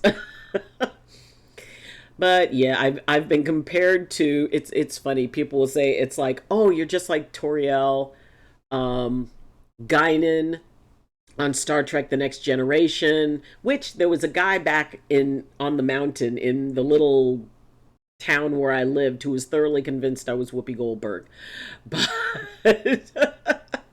but oh,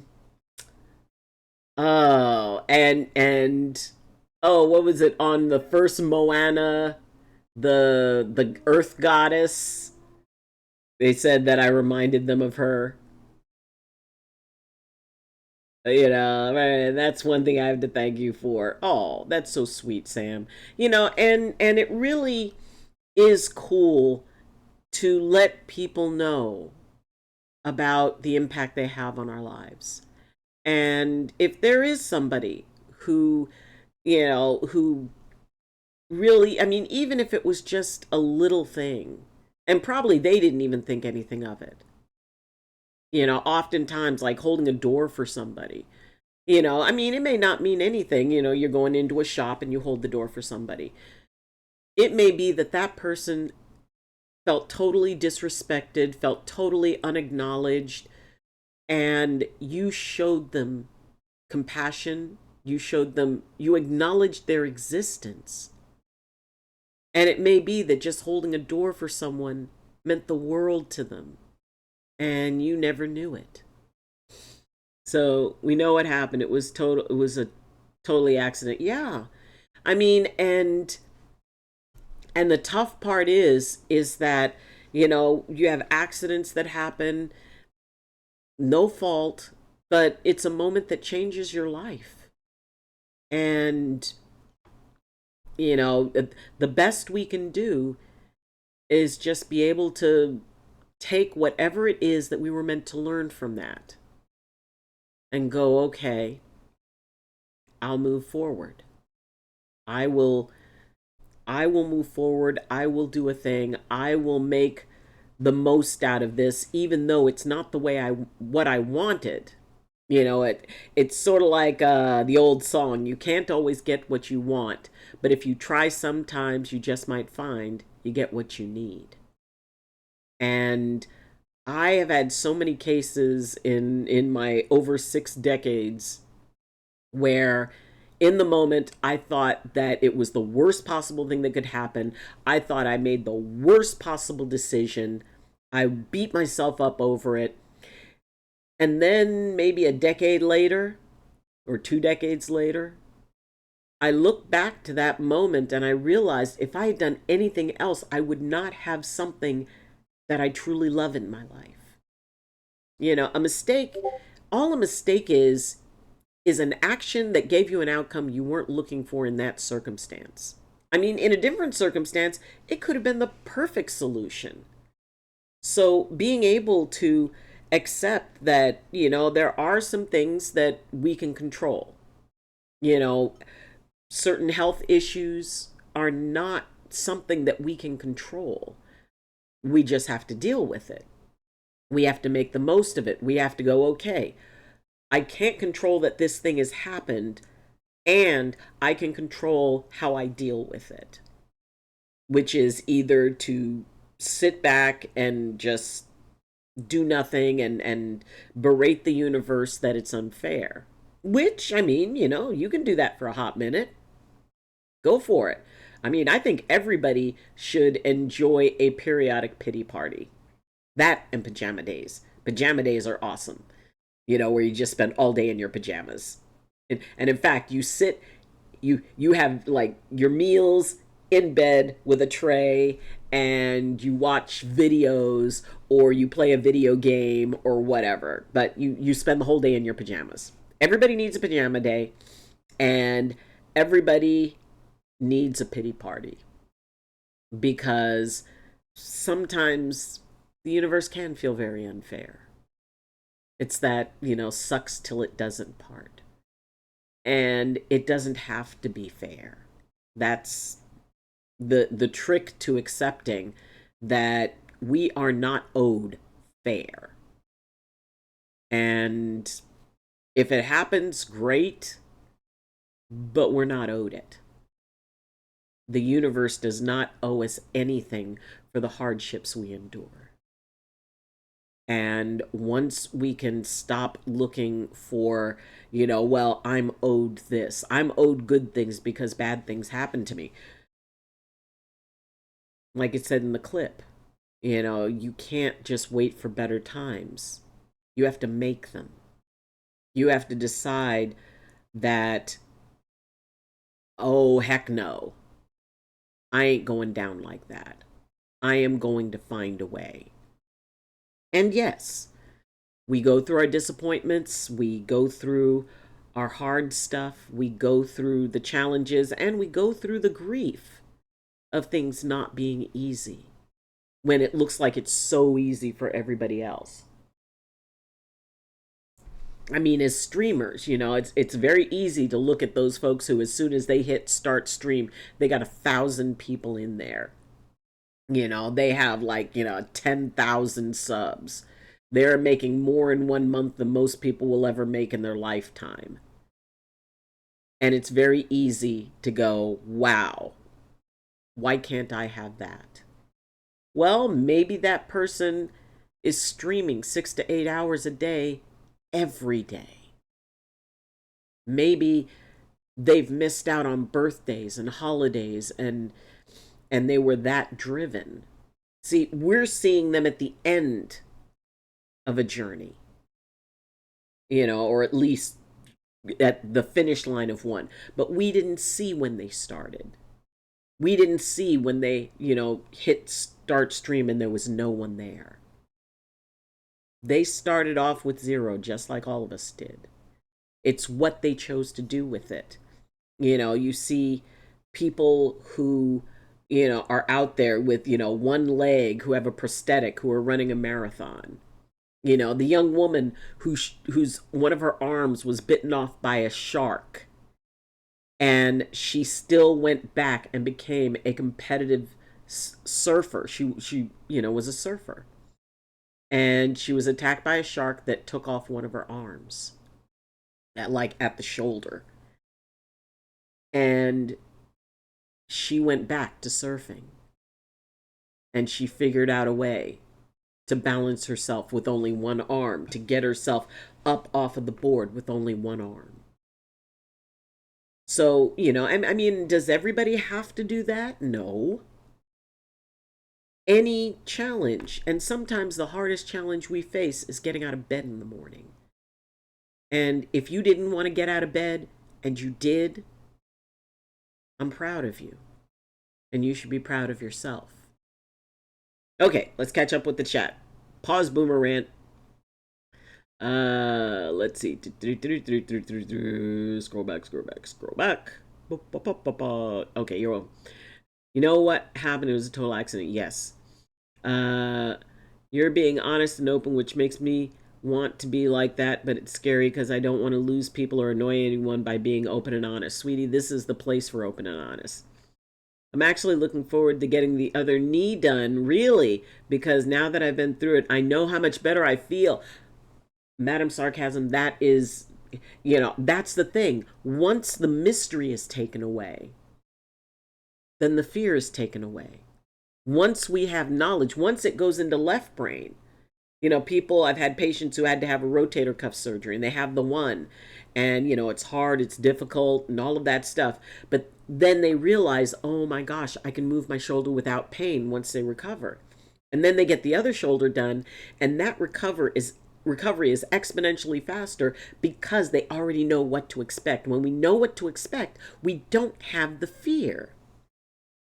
Let's see. Oh, a certain person still doesn't know how much she means to me, but I'll keep telling her. You know what? You do that, Jamie. You are a tenacious spirit, and my feeling is that, first off, you're adorable, and and you're just not going to give up. So good for you. My dad has lost a lot. Car, zero turn, and tools, and the tracker. Yeah. Hope things get better for you after the surgery. What's a zero turn? A lawnmower. Ah. I'm glad that people perceive my honesty as a gift and allow me to say my honest feelings, even if I think about jokes when it can be serious things. As far as I know, a joke can be the best way I know about that's perceivable to deal with big topics. I mean, there's a lot of people who go with humor. I didn't know it's called a zero turn. It's a riding mower that pivots instead of having to make a wide turn. Cool. Okay. I did not know that myself. Someone was burning things in a barrel and it had got out of hand after everyone left. Yeah. I think my humor has sometimes bad timing, but again, it's a coping mechanism to think of. I mean, don't ever think of it as, oh, well, I'm wrong to, look for humor in things. I mean, that's what the phrase gallows humor, that's where that comes from. And so the idea of, finding that weird, funny thing about a hard situation. Because the thing is, almost everybody at least thinks it. Some people have the ability to say it out loud. Sometimes you need to accept things as your fault, even when it is not to living through right. I mean, in ways you don't have a choice. Well, sweetie, I like to, instead of saying to accept things as your fault, to understand what you can take responsibility for and what was outside of your responsibility. So, if you make a choice and you regret that choice, it's like the young lady who I was telling you about earlier, the one who was crying because she didn't pass the test. Well, she passed it, but she didn't pass it with a high enough score to qualify. Even though that out of over 1,000 kids who took the test, she was in the top 70. And yet, she needed to be in the top 30 to qualify for this thing. So the next day she got on the bus and, and I asked her how she was doing and she goes, I feel better. She said, and I've been thinking, because I told her, I said, feel your feelings, experience that grief, because then your logical brain will start looking at, okay, what could I have done differently?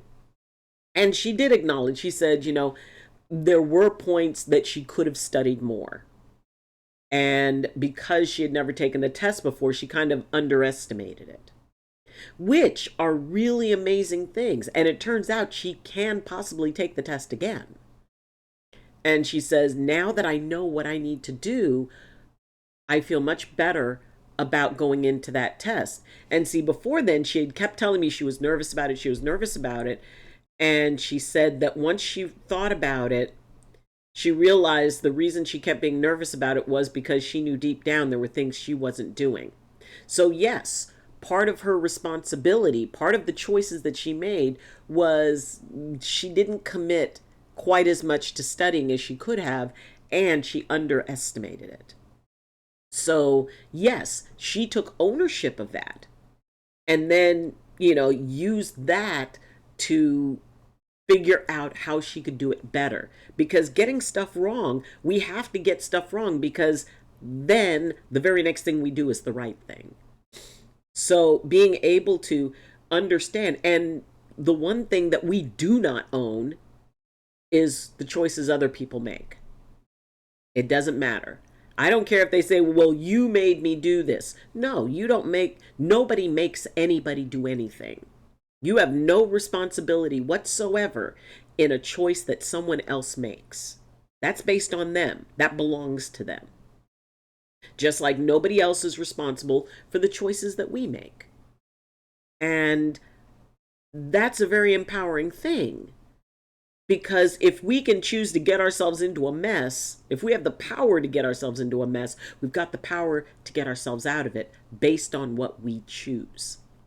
So, yeah, the idea that, what is it that, and we need to kind of go left brain. Don't go into place of, well, everything's my fault, or, I must have done something to warrant this, especially when it comes to unkind and hurtful actions of others towards us. And there's a lot that can be unpacked in there. Somebody treating us badly is not our choice. Therefore, it is not our responsibility. That was their choice. We choose what we do with it. And we choose that based on really what the best tools that we have at that moment. But the really cool thing is that every single day you're getting wiser. You wake up in the morning, you are at the top of your evolutionary level. You are the ultimate you. When you go to bed that night, you're going to be even more because of what you dealt with during that day. Every single day makes us more. And I mean, you guys are all old wise people in training anyway. Let's see. Obviously, they should have put it out, but they thought they had. Yeah. If it's worth it, it will never be easy. I mean, quite honestly, the best things that I have in my life cost me, and not just money. It was like I had to fight for it. I had to struggle for it. If I wanted it, I had to make it happen and figure out a way. I mean, there were times when I would get help. There were times when, I would get support and it's absolutely appreciated. I am grateful to every person who ever helped me out with anything. And I know that, they were there to support me. I had to do the heavy lifting, which we all do. But, many hands make light work. And if we can manage to allow other people to help us in the way we need it, not in the way they think, because sometimes people will say they want to help you, but they want to help you with their outcome in mind because they think that's what's best for you. You've got to, if you're going to have help from people, it has to be the ones that understand that you're the main character, that you are the captain of the team. And if they can, if you want to go in a direction, they say, well, I can't support that. Then it's like, okay, well, then just, I appreciate it, but just, take a seat because I've got this thing to do and this is how I want to do it. And maybe it goes well, maybe it doesn't, but either way, you learned something. I believe that life is not about happiness. It's about happy moments, and you need to make those moments. Marauder, ding, ding, ding. Put that in inspiring thoughts. That is absolutely true. And Jamie, you put in, if it's worth it, it will never be easy. Put that in inspiring inspiring thoughts. Englishing. My daughter loves that surfer movie. Really, yeah. I mean, I don't know if I could do that. And I think movies like that, where we actually have to sit and think, do I have what I would need to do that? Is there something that would drive me to take on something, to overcome having your arm bitten off, to go back into the water, to have the courage to go back into the water. I mean, it's just crazy. And, it's like, which one? There was eons of movies to choose from. Yeah, it was the one that I was talking about. I think it was called Surfer Girl. Was it called Surfer Girl? And it was based on a true story. I think it was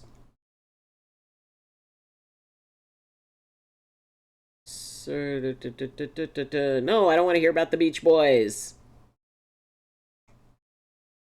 Surfer Girl movie. Oh, about the girl bitten by the shark.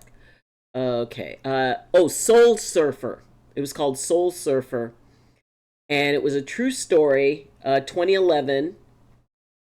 She returned to surfing after surviving a shark attack. And the girl she was only 13. Okay, look at this. She was only 13 when a 14-foot tiger shark attacked her and took her arm off. And she's now 21. I mean, it is crazy. Yeah. And I mean, when you see that, and I think her hope and the hope of the people who made the movie was not that people would look at it and go, I could never do that. They look at it and, and it always talks about the journey that person had to take, what they had to overcome in here. And you guys overcome stuff in here every single day. We all, Soul Surfer. Yep. Let's see. Haven't been really happy in a long time, to be honest. Yeah. And the thing is that, what is it? There is a Zen saying that the moment you learn to love hell, you will always be in heaven. And to understand that happiness is a choice. And we can choose to be happy in the situation we're in by finding those things about it. I mean, even if the only good thing you can say about a situation is that eventually it will end. Eventually it will pass. But, I mean, the example I use usually is, okay, you would go someplace and you would be given a very small space to be in.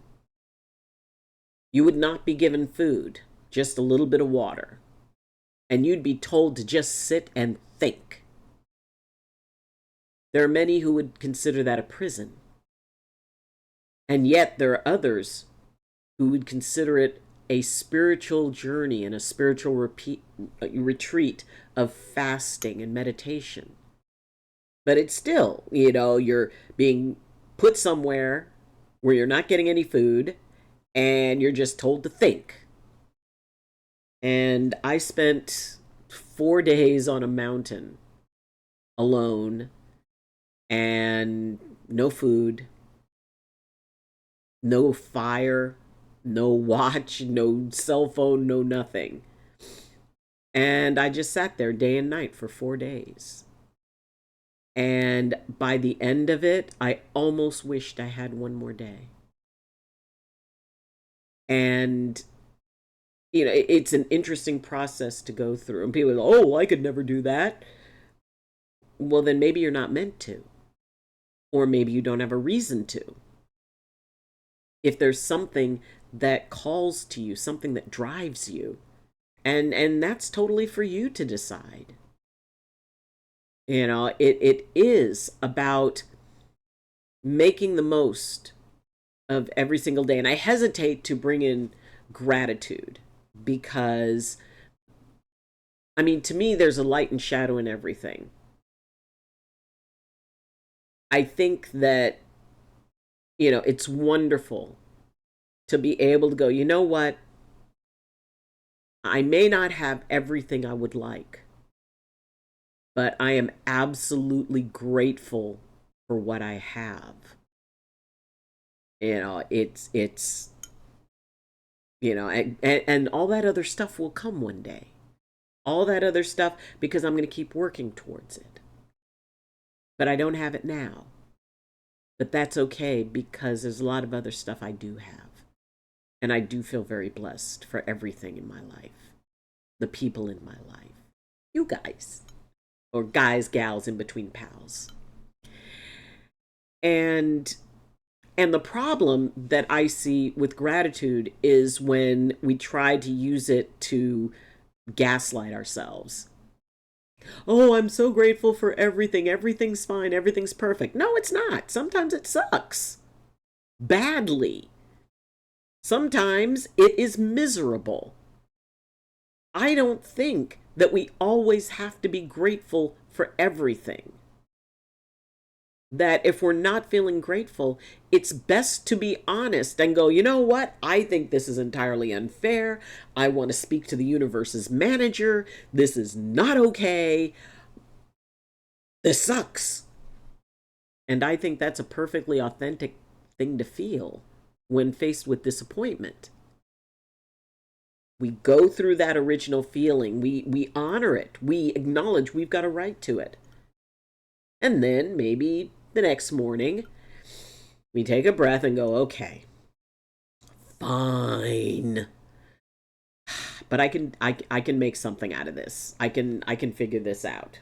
I can still figure out a way to get the things that I'm working towards. It's just not easy. But like I said, the most worthwhile things in life are not easy. In fact, often they suck. Spare matcha. See, always have backup matcha. Like I said, I really never used to like matcha, and now it's like, oh my god, I love this. Going forward with my copper fit wrist support, what would be recommendations for that, as I wanted to make sure that I got to be doing something right, and that going forward. Being consistent in wearing it, because the more you do that, it will, kick in.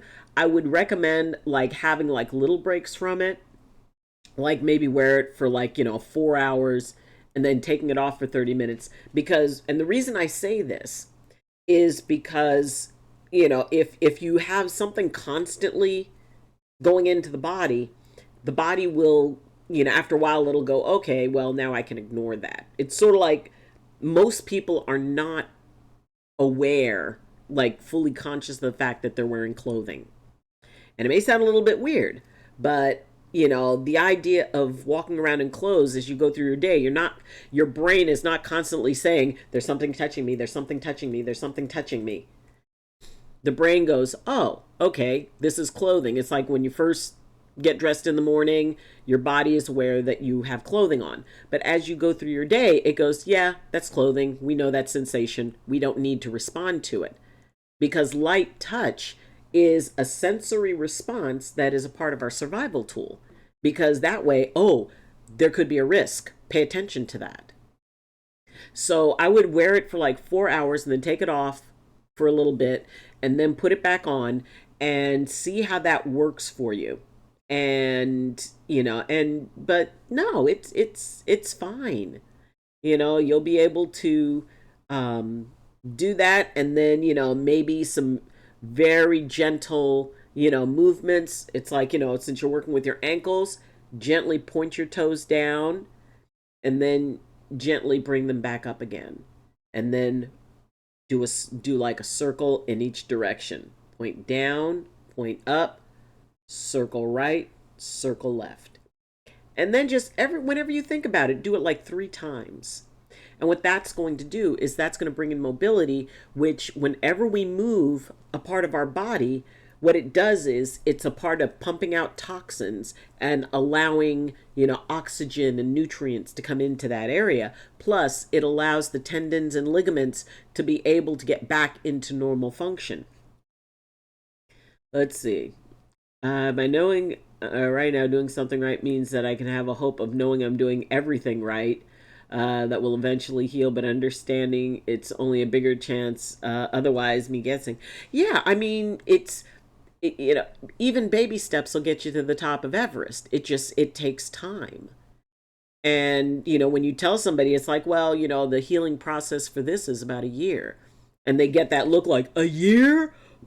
What? A year? I don't want to be, you know, it's like, look, during that year, depending on what you do, you could end up, you know, 3 months in where you have significantly reduced discomfort and you're able to do things.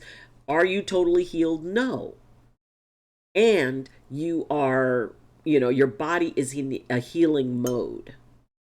So you know, health can be a very tricky thing, you know, and then we worry about, you know, we get into fears and all that other stuff. My stepmom visited me yesterday and wants me to rethink about everything and at least accept my abuse to be my fault. No, it's not. Because in a way, it is. No, it isn't.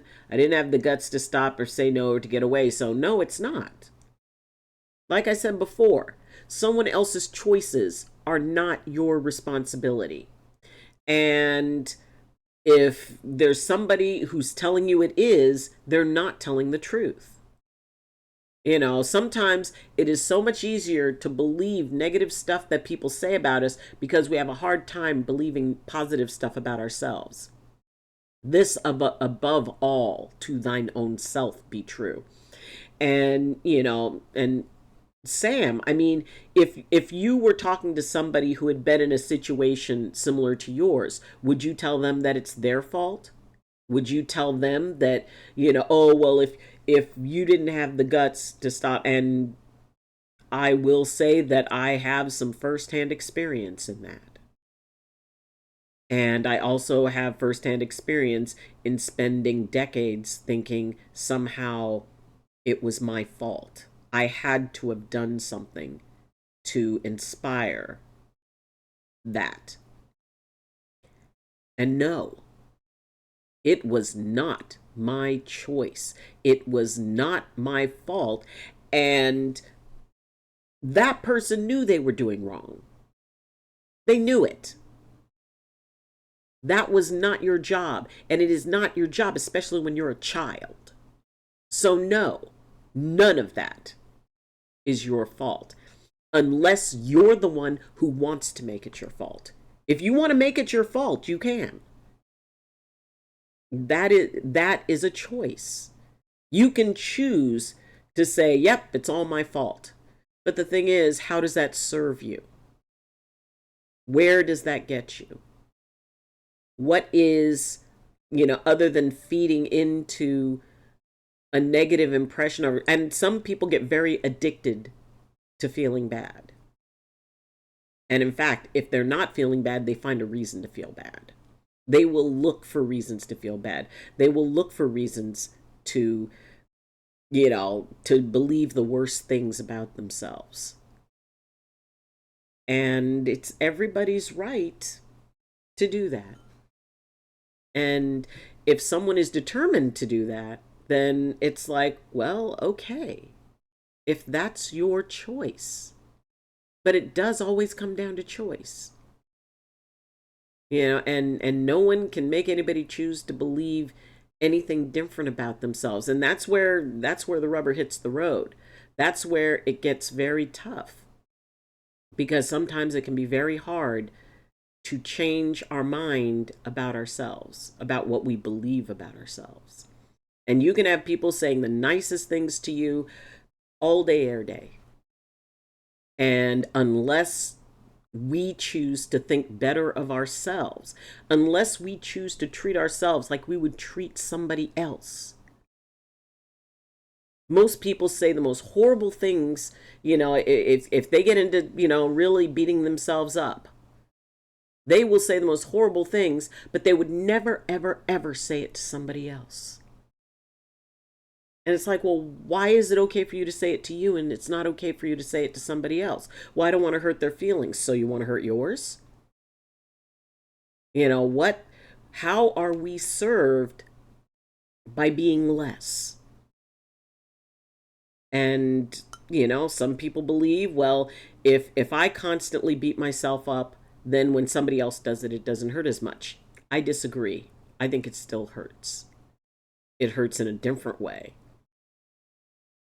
But being able to fight for ourselves, to defend ourselves, to be able to say, I am worth defending. Nobody's perfect. We all make mistakes, but we don't invite abuse. Nobody does. And, it's as if, it took me a long time not to blame myself. And, just be careful, because when you say, oh, well, the abuse is my fault, there's a lot of people who have dealt with abuse. So it's like saying that for somebody else, well, your abuse was your fault. So yeah, the voice we use for ourselves, other people are listening to. And it's like, wow, if she says it was her fault, maybe mine was my fault. And it's nobody's fault. And all of that being said, this is a process. You don't immediately go, oh, well, I'm going to talk nice about myself. It is a healing process that can take a long time. And it may take a while not to beat yourself up. It may take a while to have that little light bulb come on and say, you know what? This isn't helping me. This isn't getting me where I want. All I'm doing is replaying that old tape. And, getting the right help to be able to learn that, everything we experience, yes, it's going to be a part of us. Always. Just like any other scar. But that scar doesn't have to limit what we can be. It does not define what we're capable of. It simply is an indication of a space and time in our lives that we experienced. It's an experience and the memory of an experience. But we can take from that the parts about us being strong and having overcome it, having survived it, and moving forward. But that can take a while. And maybe people, sometimes have a hard time not letting go of pain because it's familiar. It's like, oh, I understand this. I don't understand what it means to have everybody nice to me. So that doesn't feel safe. It makes me feel vulnerable. And it's a slow thing to learn, but it's worth it. Every single day, being a little bit more gentle with ourselves and a little bit more gentle and a little bit more gentle. It's amazing how over time we learn to be our greatest support and our greatest champion. That's gaslighting and manipulation. Exactly. Just a bit of my humor, but if you see the person again, you can say, sure thing, Mom. Mom Gothel, as a way to get them to them while playfully referencing a Disney movie. What's that? The one from the Rapunzel story. Let's see. While disregarding them and telling them that they no longer matter. Sounds like my so-called family wanting things that only benefit them. Yeah. Abuse is never the fault of the victim. How to English. Yeah. Can't talk back to people sometimes because I don't want to come out as a rude person. So most of the times I just stay silent. And yeah, and it really is about what we feel safe with, because to me, that's going to ultimately dictate a lot. How safe do we feel in a circumstance? Because, yes, speaking up, there are some situations where speaking up can, get you hurt. And if speaking up is seen as defiance, that is, that drops the hammer, it can be very hard to do. And Sam, I'm very proud of you, as that, you speak your heart and you're always welcome here. Nobody here would ever be angry at you. It's, And it is, nobody thinks rude or anything like that. It's about being authentic. And that is, to me, such an important thing for people to be able to be authentic. Because when we are authentic, we connect on so much of a deeper level because we're being real. And most people can tell when somebody's not being real. But, when we're real and, risking that vulnerability and talking about things that other people can relate to, that's where we all are able to benefit. Seneca once said, being at once to live and count each separate day as a separate life. Ooh. Once to live, count each separate day as a separate life. During this season of spring cleaning, how often do we organize not just our physical space, but our minds, routines, and assumptions? Dr. Haiku, put that in inspiring thoughts. Count each day as a separate life. I like that. Jamo, I would cut a person who did that out of my life. Yeah. I hope you never need to use my comeback, but I figure calling your stepmother as Mother Gothel sounds might fitting while adding humor to it.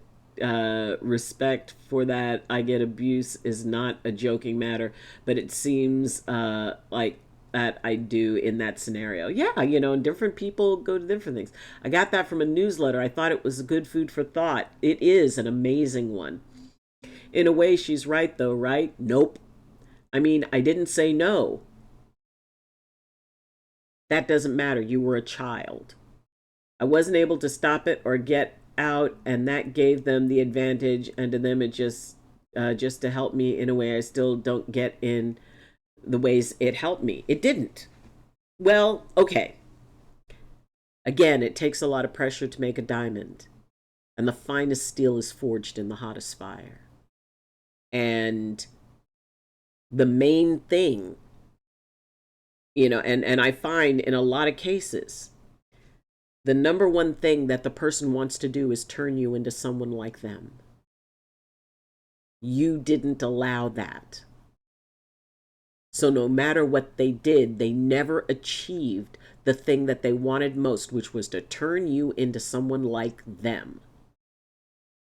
Most people who, are in those circumstances often become very similar to those who mistreated them. There's a pattern that's created.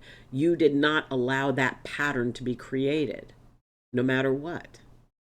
And that takes a lot of strength. And, being a child means that it's not about you saying no, because it's wrong anyway.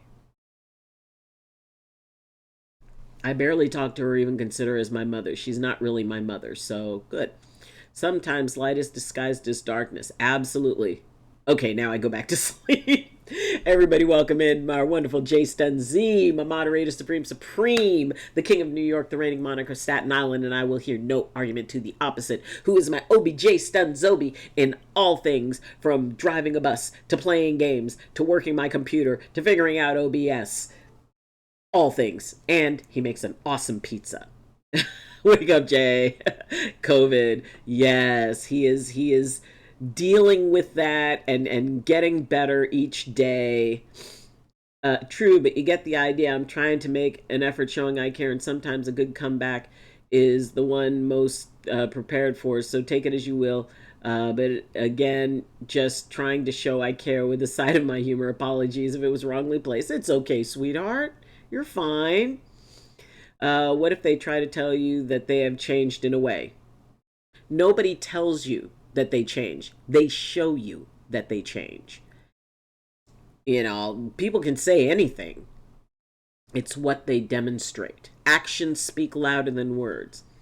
Would you still cut them out? Not saying I'm taking them back. I got nothing to do with them over anything, but in a way, they're still my family. Okay, I totally get that, Sam. And, well, let's see. If you were powerless to stop them, it's absolutely not your fault. Your stepmother is an abuser and wants to lay the blame on you. Feel better, nerd. I absolutely would cut them out because they can't be trusted. I know you care if it's just, I don't know how to talk back, haven't been like that. You know, and Sam, you're learning those skills. You're learning how to be able to communicate from a place of feeling strong, and it takes a long time to learn how to feel strong, sweetie.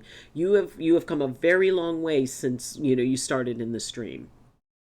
And, you know, being able to talk about it, like I said, it gets it out here, because once it's out here, you can get a better look at it. And it does take time to learn. And there is that thing of, you know, and they talk about, like, you know, forgiveness, and that, you know, well, you need to forgive them. It's like, first off, I don't think anybody needs to do anything. And I think that figuring out what your definition, you know, what is your definition of cutting them out? Because your definition might not be the same as someone else's. Your definition of forgiveness may not be the same as someone else's. Example, my definition of forgiveness is the point when thinking about a person or an event will no longer inspire in me a feeling I don't want to feel. Does it mean that what happened was okay? No. It means that I've shifted it from, you know, where I think about it and I have that adrenal response, because remember, the brain does not act as if it knows the difference between a memory and something that's happening now. Which is why you can think of an old angry moment, and even though it's not happening now, it may have happened years ago, for an instant you feel that anger come back up again, because your brain treats it like it's happening now. When my brain no longer treats it as something it has to respond to with either fight, flight, or freeze, and when I think about it, it goes, oh, well, that person was a jerk.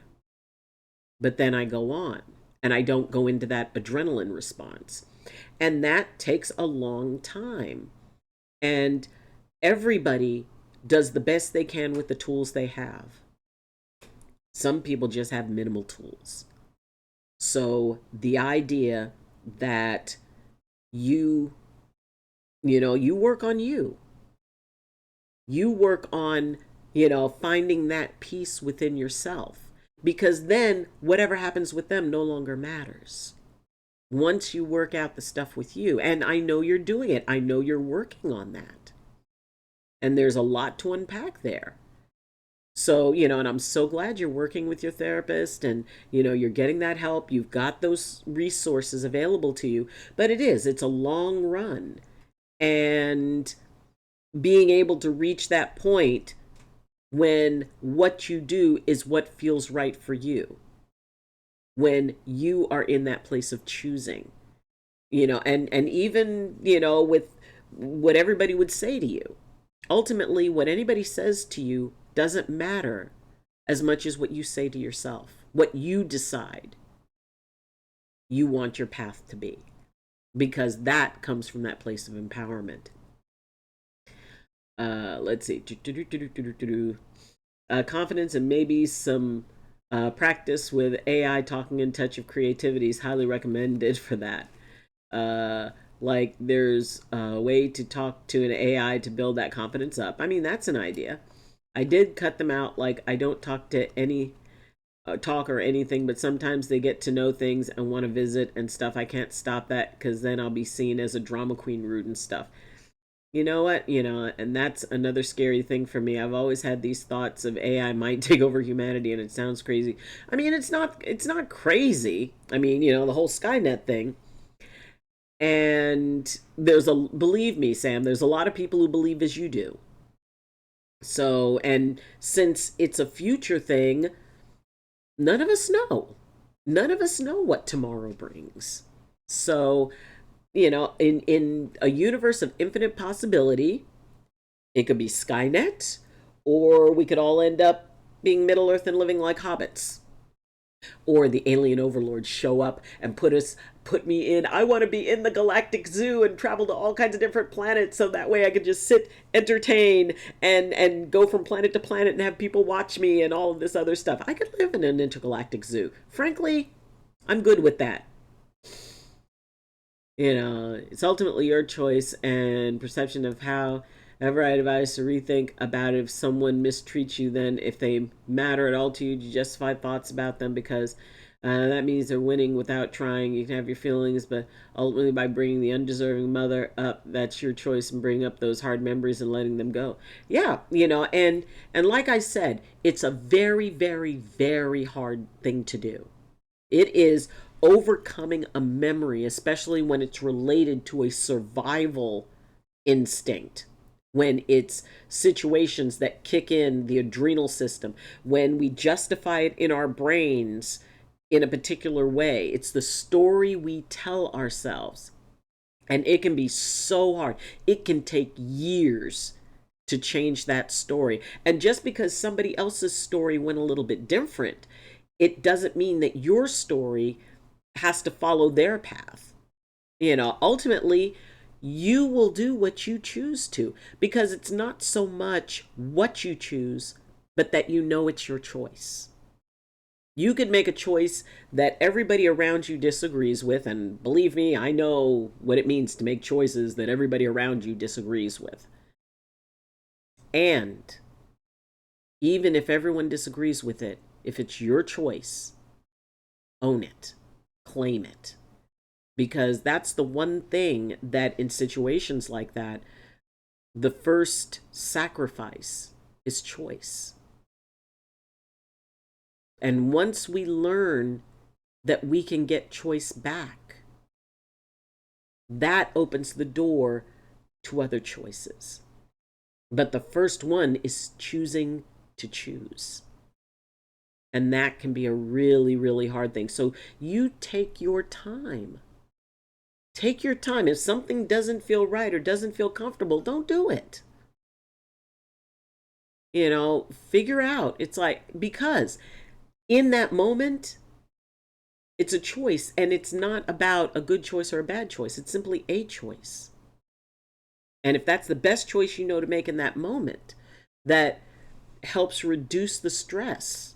If you're making a choice, well, everybody tells me I should choose this, but it stresses you out and it doesn't feel right, don't choose it.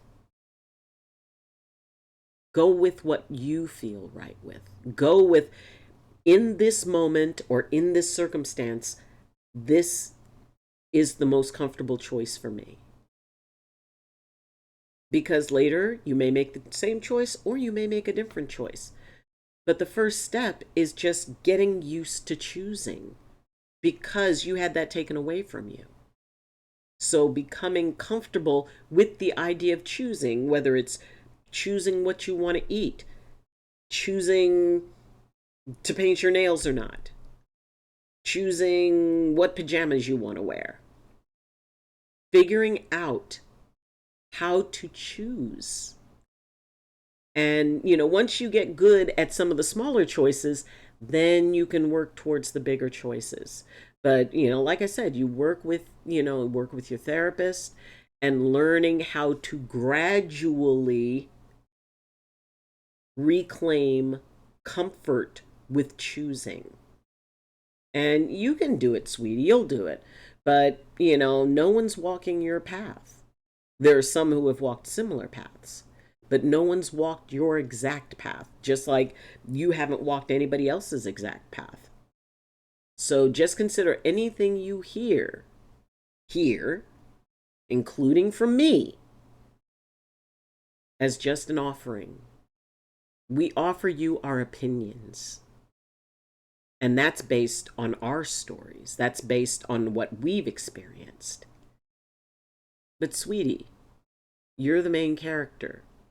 You're the captain of your ship. And every little piece of choice is a very sacred thing. But it's a skill that you'll learn. So treat everything you hear as an opinion, even your stepmother. That's an opinion. And you've got a right to everybody's opinion, but not an obligation to it. We all have a right to everybody's opinion, but not an obligation to it. And you need to follow your path and navigate your way, because then it totally belongs to you. Nobody here is ever going to take your choice away. Go ahead and Try out a choice. If that choice doesn't work out, try a new one. But, have it be something that you can feel empowered about. It's like, as Doc says, the best revenge is living rent free in someone else's head and knowing that they are happy. Yep. Best revenge. Live well, be happy, and know you're living rent free in their heads. Yes. I know. Wouldn't I be rude though if I talk back at her? I mean, I can't be the same way she was like to me, right? And there is that piece of not wanting to become that. And you can decide what your definition of rude is. Because as I always say, everybody needs their own dictionary. Everybody has their own dictionary. And figuring out what feels right for you.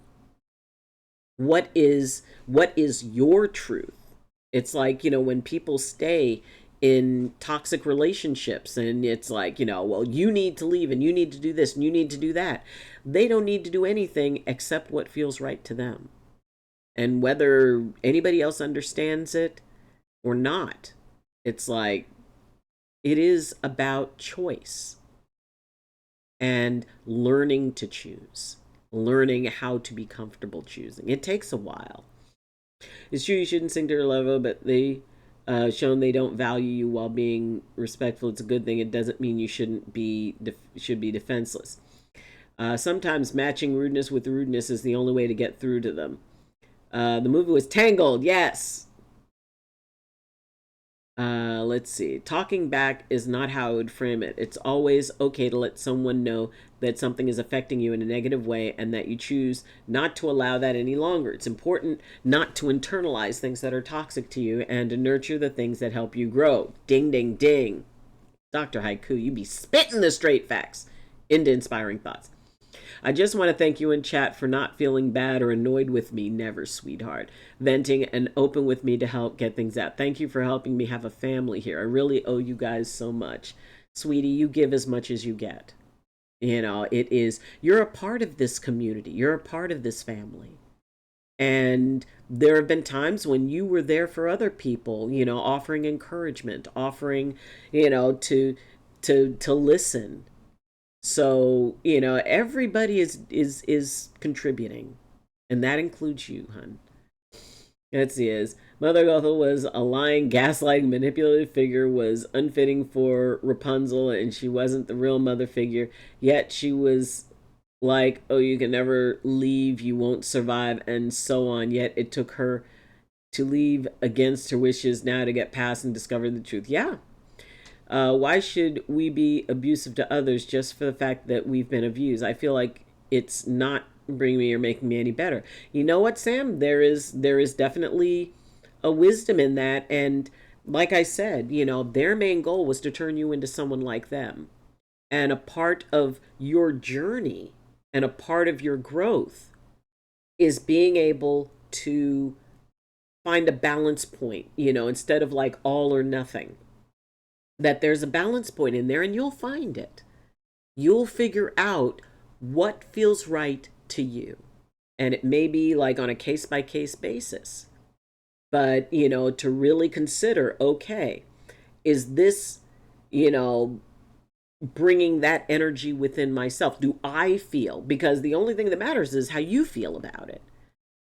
If you feel that, no, I don't want to become that. Like I said, there's a lot of shades of gray in there. There's different levels to it. It's not like zeros and ones.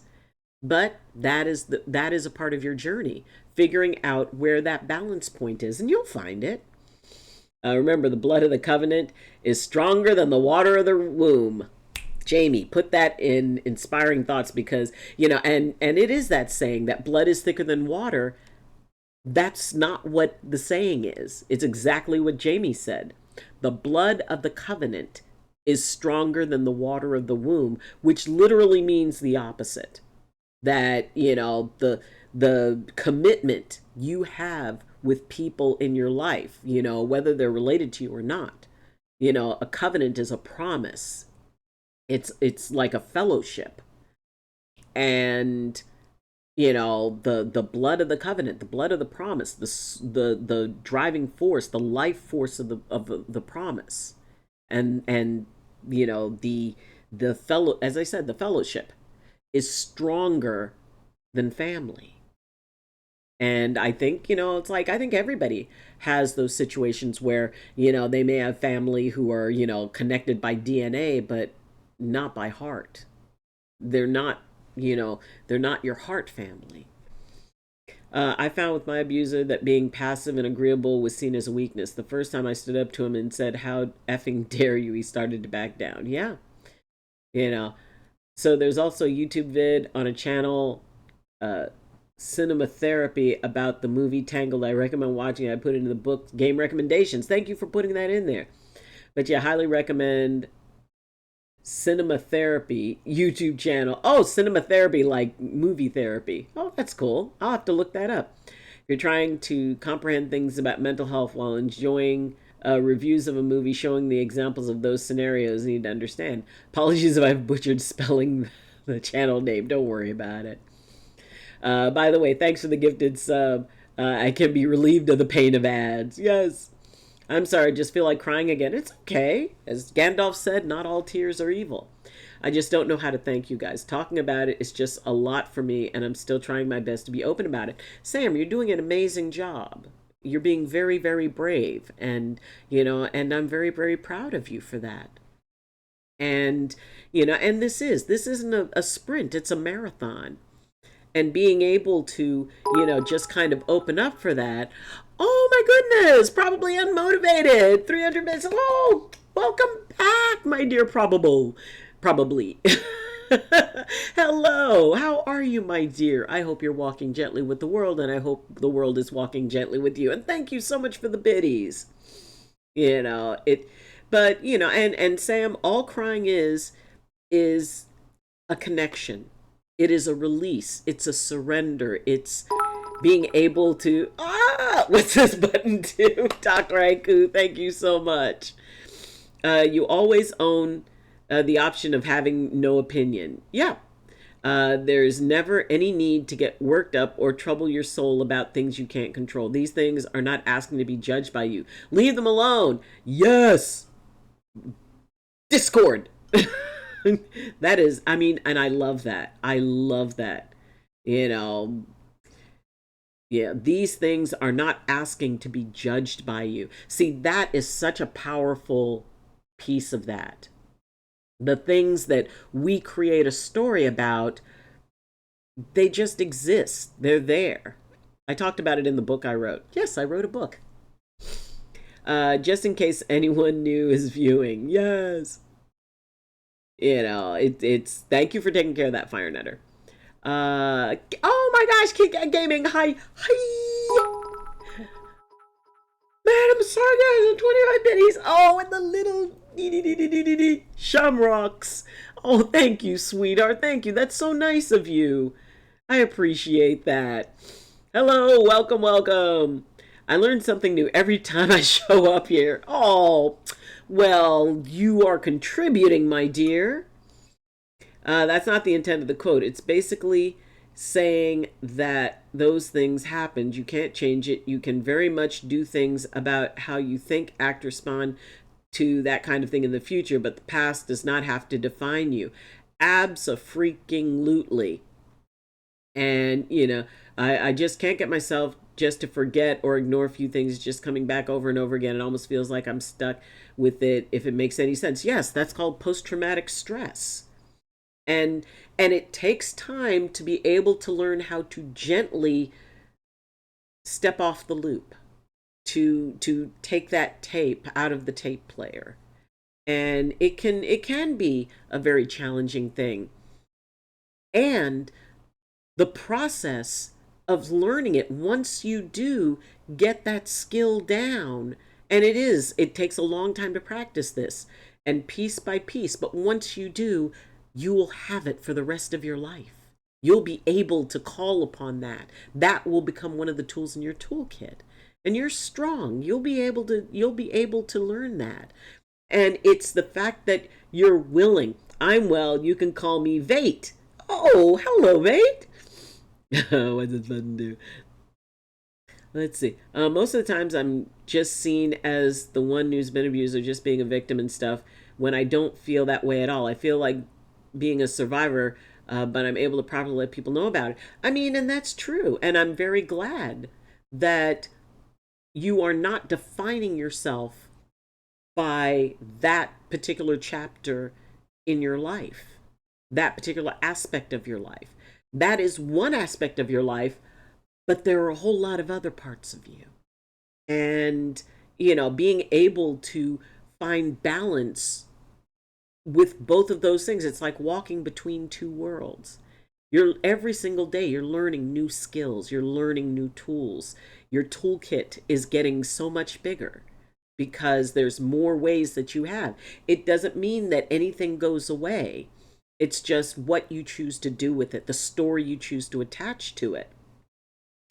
And you are a survivor, and you're strong, and you're capable, and you're funny, and you're sweet, and that goes for the entire system. So being able to find that balance point, find equilibrium, find your eye of the storm. We talk a lot about the eye of the storm. The eye of the storm does not change the intensity of the storm. It doesn't affect it at all. It is simply a space in the middle of it where you can catch your breath, get your feet back under you, take a moment and go, okay, what do I want to choose? The storm is still out there. I've still got part of the storm to go through, but I am in a space that I have created for myself, where I can take a breath and figure out, go from being reactive to choosing. What are my choices? And you can do this. My toolkit just gets more and more dynamite. Oh, yes. I can see that. I get that. Sustained. I guess it's just all about more explosions. Plant Witch Willow! Yes! My spirit tree. Hi, friends. Glad to have caught the end of the stream. I just got done with a 90-minute weightlifting workout, and I'm ready to live in bed for the next week. I like the booms. The booms and the boobs. Oh my gosh. Well, good for you, sweetheart. A 90-minute weightlifting workout. Oh my gosh. Okay. First off, hold off on a hot shower, because while it feels really, really good, it will increase inflammation. It's like you can take like maybe just a warm shower. Make sure that you're getting a lot of protein, and especially calcium, potassium, and vitamin D.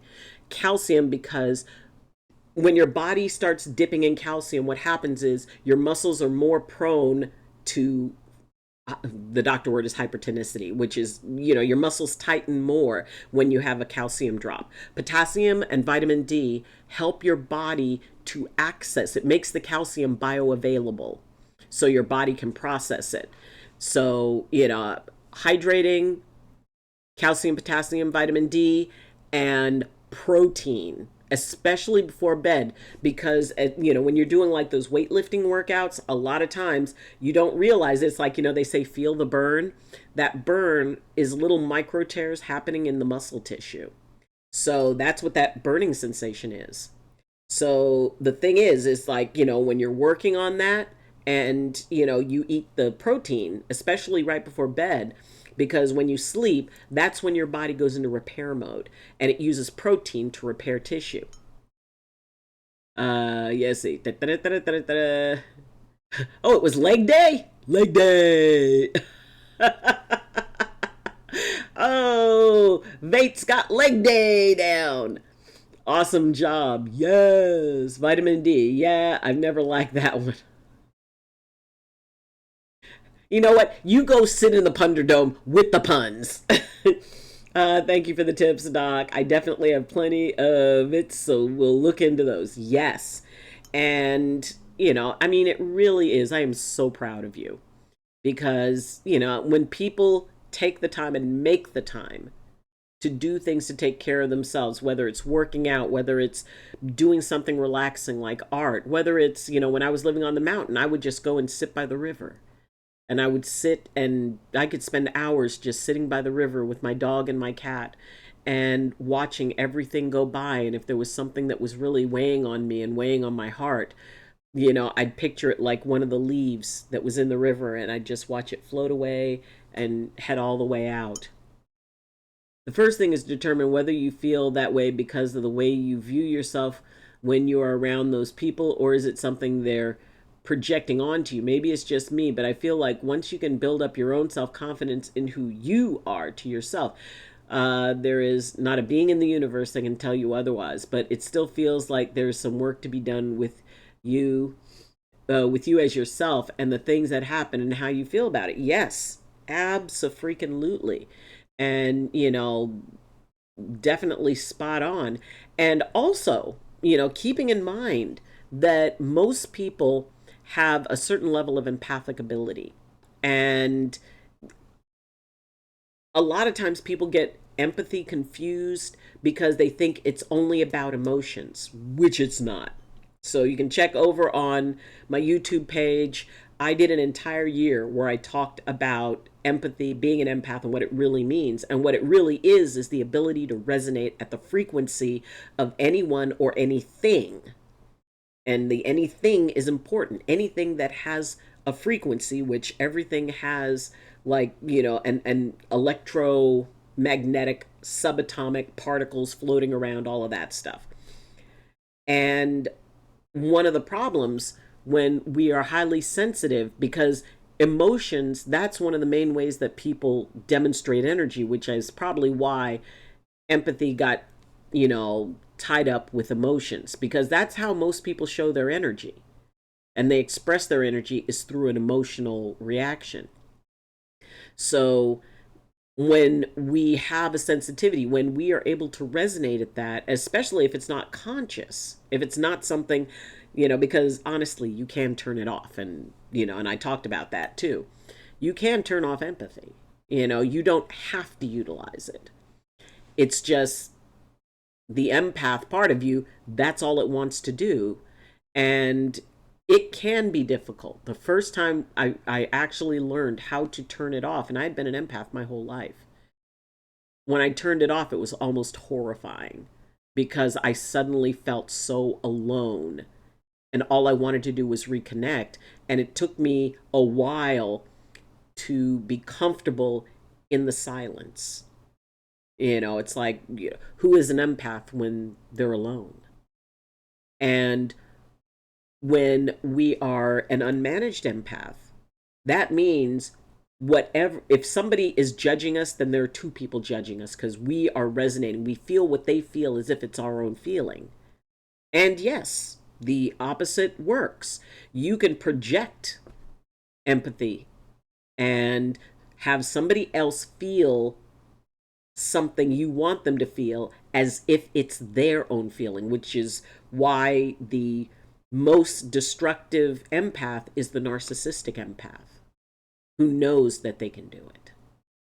And, it's like that. Why did I agree to do this? Why did I agree to go to this particular place? Why did this seem a good idea? Because you were dealing with a narcissistic empath who knew what they were doing. And yes, I do know a lot about that. So the idea that, there is an instinctive, plus we're pack animals. We are hardwired to desire a connection of some kind.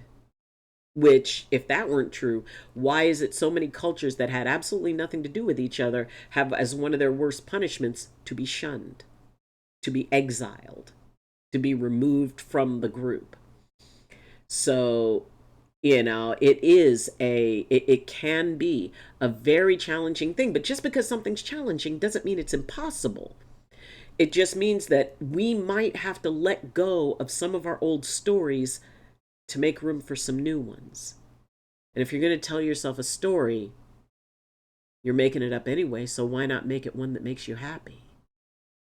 That one that reminds you how strong you are. If mom were still here, she'd have loved to start weightlifting. I did it in the garden as the sun began to set. Oh, that is so cool. It was so lovely now that everything is beginning to bud. Oh, that is so nice.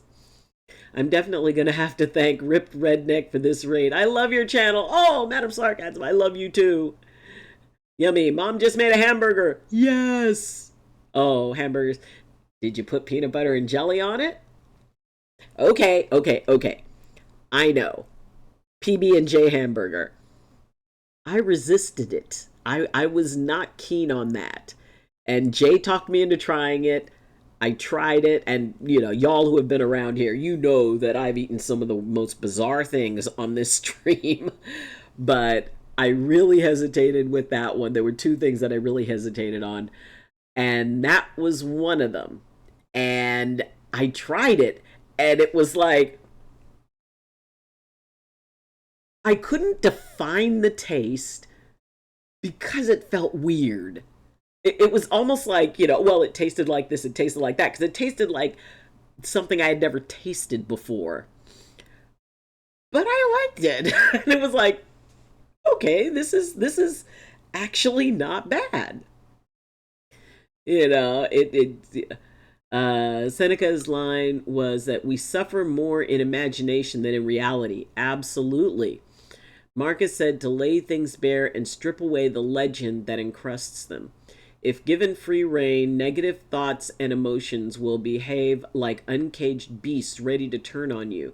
They'll stir your fears, rattle your emotions, and ruin your week. Stress, anxiety, and anger become chronic and debilitating when they linger and fester. Yes. I mean, that's from that one game, right? And I think that I am very interested in, I've got to watch a playthrough of that. I've had a PB and bacon hamburger before. It was honestly lovely. Nice. Madam. They become what feels like an unbeatable enemy unless you summon the strength to put them down by writing them down. Yes, tame them by naming them and close the door behind them. Dr. Haiku, see, you just need to stream all of this stuff like on an endless loop, because you be dropping all kinds of amazing knowledge. Please put that in the Discord. And well, what was it? Mayonnaise on a grilled cheese sandwich. Because see, I grew up in the generation where if the potato salad was left out in the sun at the picnic for more than half an hour, you threw it away because it, if you heated up mayonnaise, it would poison you. And when Jay told me about using mayonnaise for a grilled cheese sandwich, I thought, nope, I ain't gonna die, nope. But then I tried it and it was very tasty. Although I'm peanut butter and mayonnaise, I haven't had it in years. I hated it as a child. I may have to try it again, but I did not have a good experience with peanut butter and mayonnaise.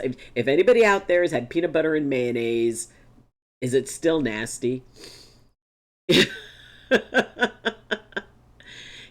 And yes, it is about naming something, because like I said, when we keep stuff in our heads and we bounce it around, it's almost like that unknown fear.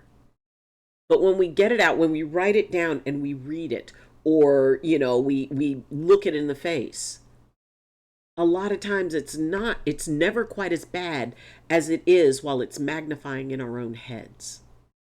And once we look at it, it's like, okay, and what I usually recommend to people is like, okay, if you've got a problem you're having a hard time facing, imagine to yourself that the person you love most came to you with this problem. Because we can usually solve problems for other people so much faster than we can solve them for ourselves. What would you say to, the person who was nearest and dearest to your heart if they came to you with this exact problem? And I will usually picture like one of my friends, one of my loved ones, one of my sons. If they came to me with a problem, would I tell them to give up? Would I tell them there was no hope? Would I tell them that, well, you're just a loser, or that, you'll never achieve things? No, I would never say that to them, because I love them, because I want them to believe in themselves. And sometimes, yeah, maybe we just have to pretend that we're taking care of somebody else. Because if we can trick our brains into doing that, it slides it over into left brain, which is about logic, analysis, and problem solving.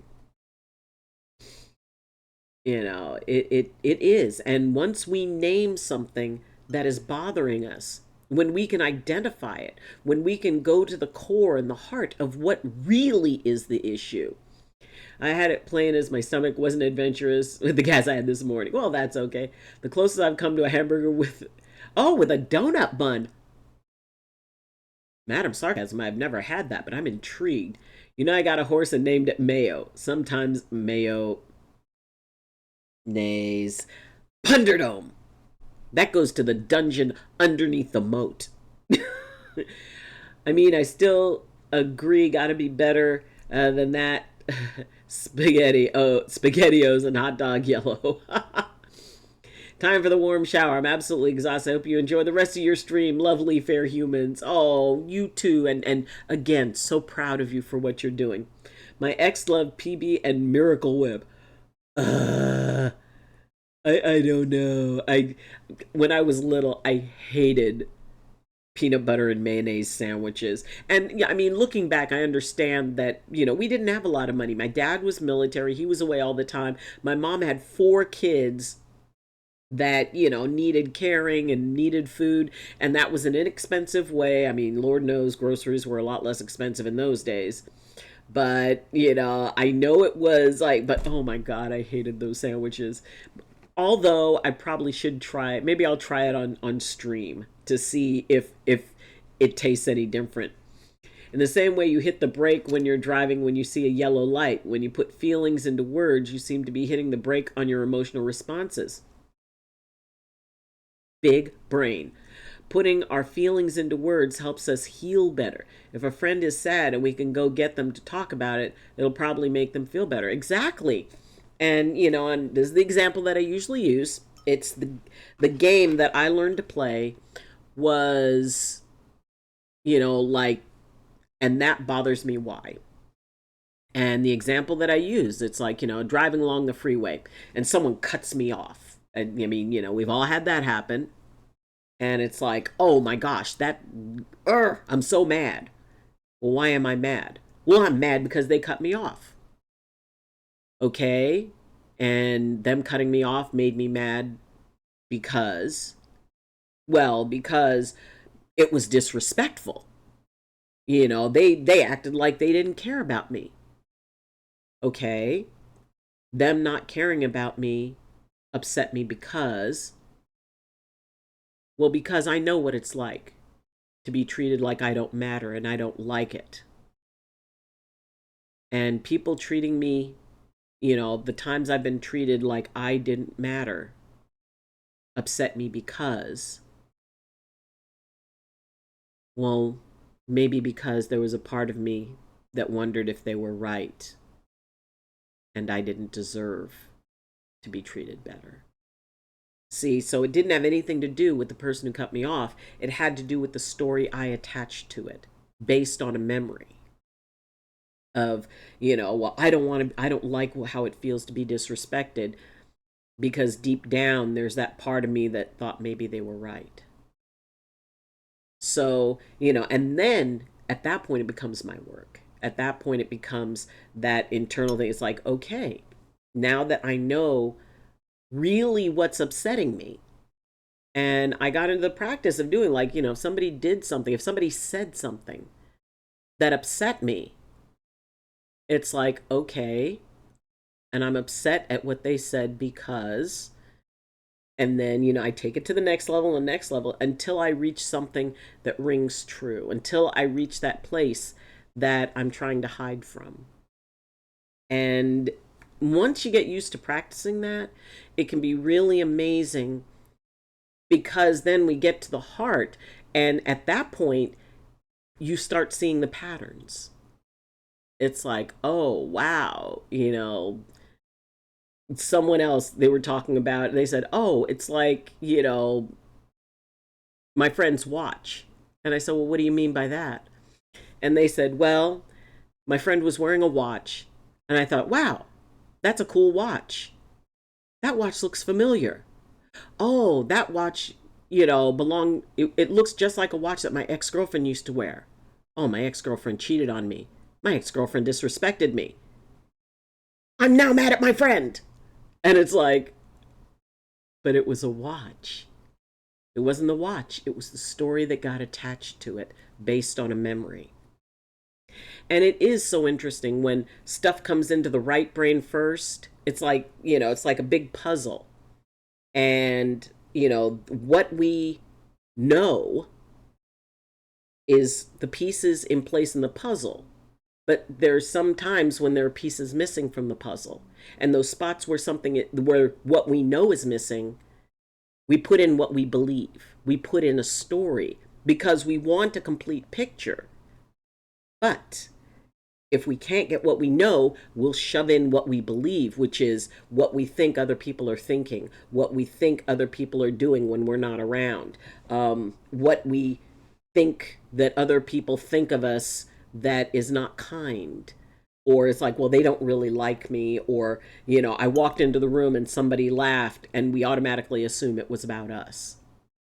And so we put that in. It's like, we're trying to accomplish something and we don't know how it's going to come out. It's like, wow, I don't know if I'm going to be able to do this. I don't know what the end product's going to be.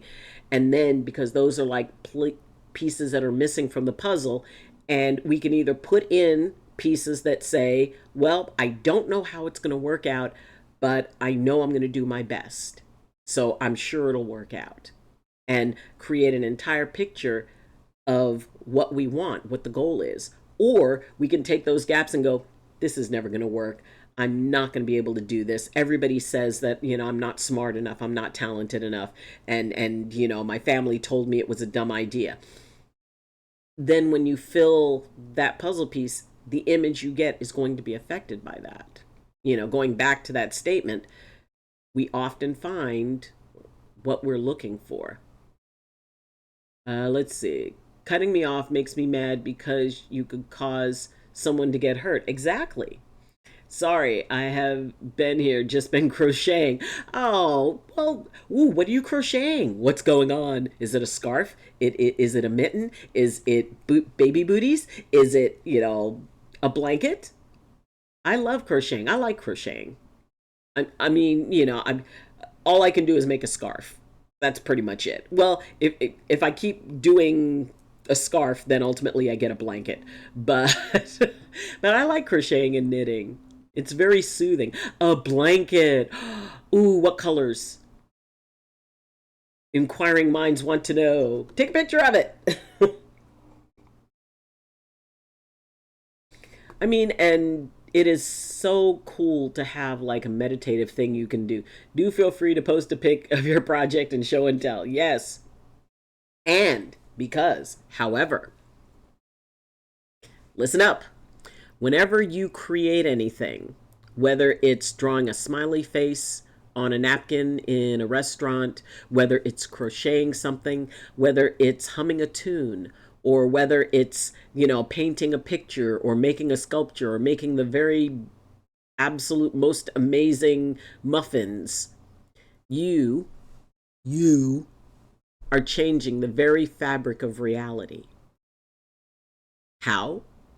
Because that thing that you are creating never existed anywhere in the universe until you made it exist.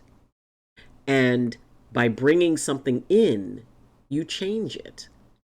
It's like, you throw a stone into a lake. You get the ripples, but after a while it calms down. And it might be absolutely still, but it will always be changed because that stone is there.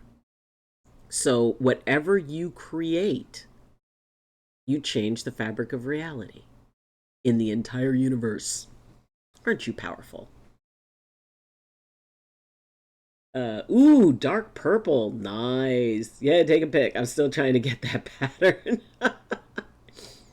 I'm notorious for coming up with the most creative, vulgar insults that I can when people cut me off. I have a hard time believing that, Dr. Hike. I mean, I believe you would be capable of it, but you are always so sweet, and it's like the idea of picturing you flustered and enraged and shouting expletives, especially when my kids are in the car. Okay, that's sustained because I will call someone a whole bag of witches, that witches with a B. And it's like I am not the kind little doc, if because I mean, and when I drive a bus, those are from the time I pick them up to the time I drop them off, whether I'm picking them up at home and taking them to school or picking them up at school and taking them home. Those are my kids. And when somebody acts like an idiot driving around, I do get rather feisty. In part, I do it just to make myself feel better, release of energy. But it also brings attention to drivers' actions to my kids. Usually I get them laughing with the names I come up with. I could see that. That was probably really funny. My daughter got me one of those wobbles kits, but I can't seem to get the hang of it. Maybe it's more about freeform. Yeah, see, this is why I can't post it, because it's for... and he has to be patient. Oh, it's a surprise. Well, then we'll see it when it's delivered. But, you are so talented. Oh my gosh. I mean, like I said, my skills with crocheting and knitting are basically like, I'll do it, and for a while I can't do like anything except for rectangles and squares. That's all I've got. I went to college in 1980. I went to college and I was very nervous, and when I was nervous I would knit. By the time I finished my first year, I had an 8-foot long scarf. I'm not usually mad, actually, but just pointing out to my kids that people are jackwagons. Yes, teach them to look out for them too. That is an excellent thing to demonstrate. And and because the thing is, at this point now is when they're learning what a good driver is, and how to, and that sometimes you need to drive defensively, because sometimes people are morons. I think you know who said special girl is now. I think so. I can post old blankets. I would love to see the old blankets you made. Yes. Abs a freaking lootly. Aww. That is so sweet. Oh, and okay, so, all right. I do have a question. Are you a sports fan? Because picturing, someone who is either going to sit next to Jamie and go, okay, calm down, it's okay, you don't have to lose it. Or are you there and he's telling you, it's like, okay, calm down. No, you can't go after the ref. No, off the field. Don't go after the ref. I think that would be funny for Jamie to have to be the voice of reason at a football game. That would be funny. For Jamie to have to be the one to say, calm down. No, get off the field. Oh, goodness gracious, great balls of fire. I just tend to ignore him when he talks about sports. Me with football, her with darts.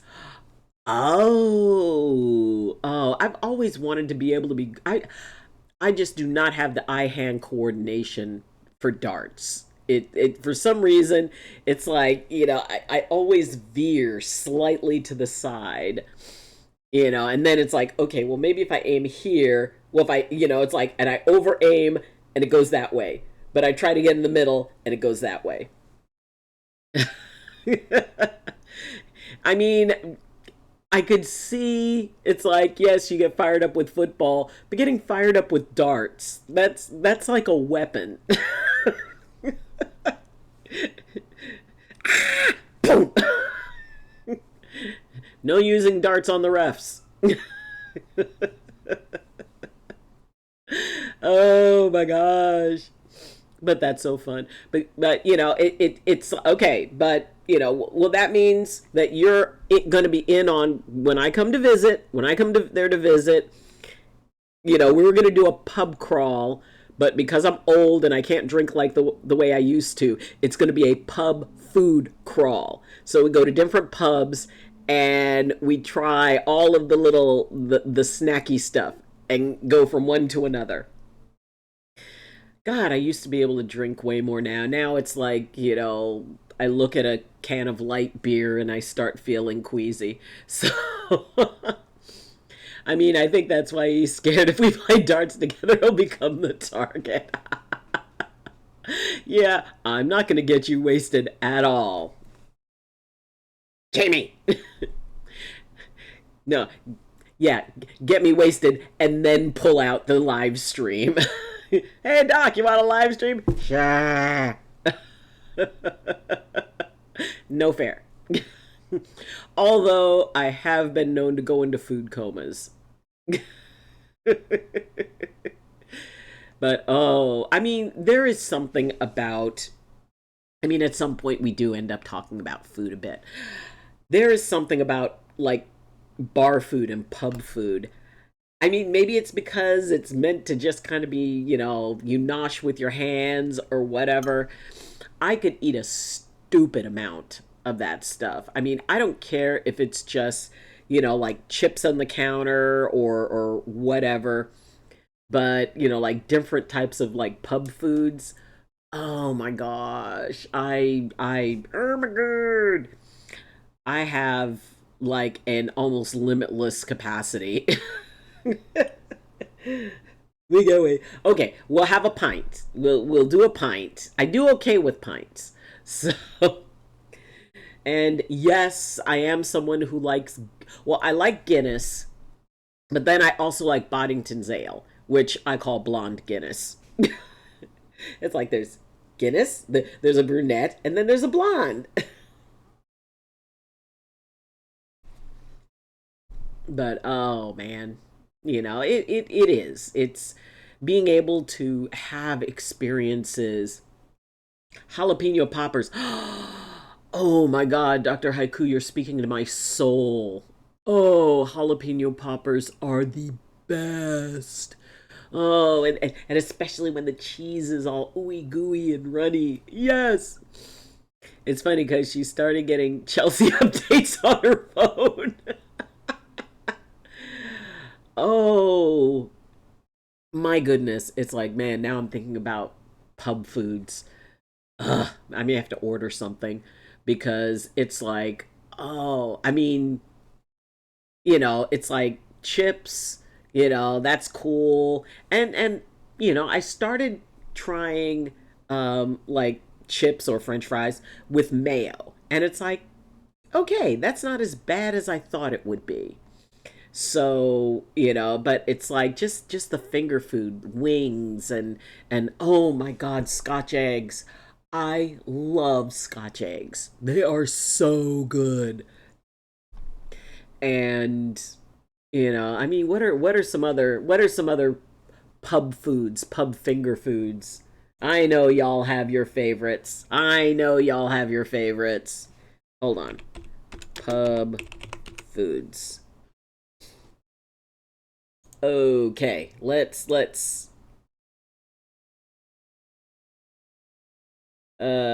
classic pub foods. Oh my gosh. Okay. This I could hurt myself with. That is, oh, I mean, okay, so it looks like we've got onion rings. I love onion rings. I'm not sure what the little round things are. Let's see. I would guess these are like mozzarella sticks, and of course, two different types of fried potatoes. And just enough foliage to pretend that it's healthy. But, and then of course, burger. Hot dog.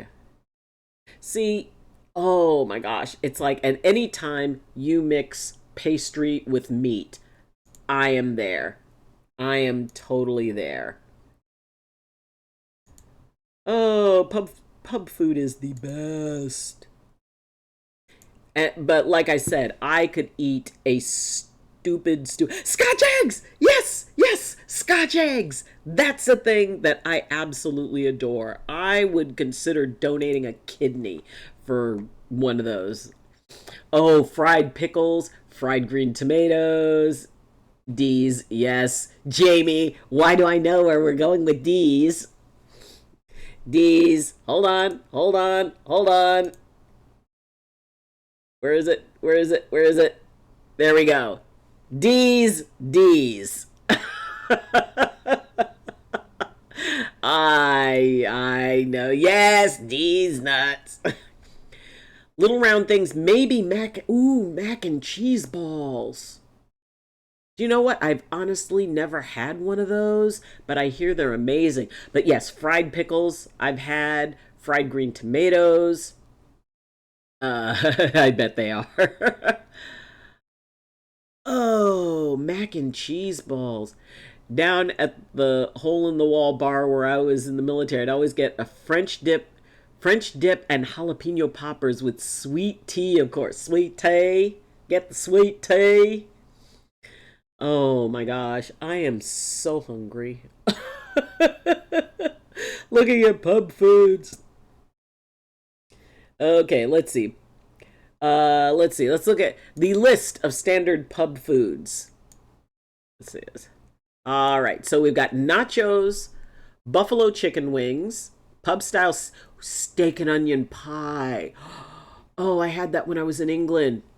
Fish and chips, bangers and mash, homemade chicken pot pie, cheeseburger sliders, club sandwich, roast spatchcock chicken mojo rojo. Isn't that when you have like the chicken all spread out? Jamie, get your mind out of the gutter.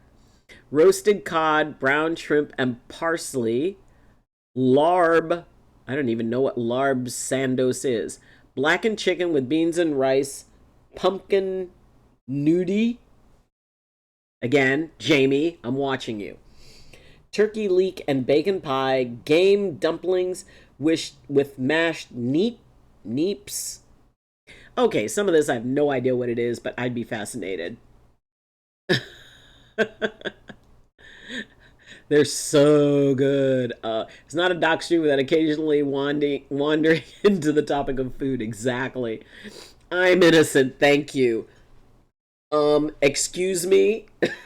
The jury would like to weigh in on that.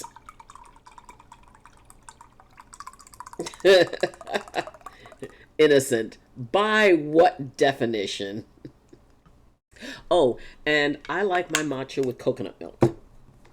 So, yes, coconut milk. I still have my halo. Really?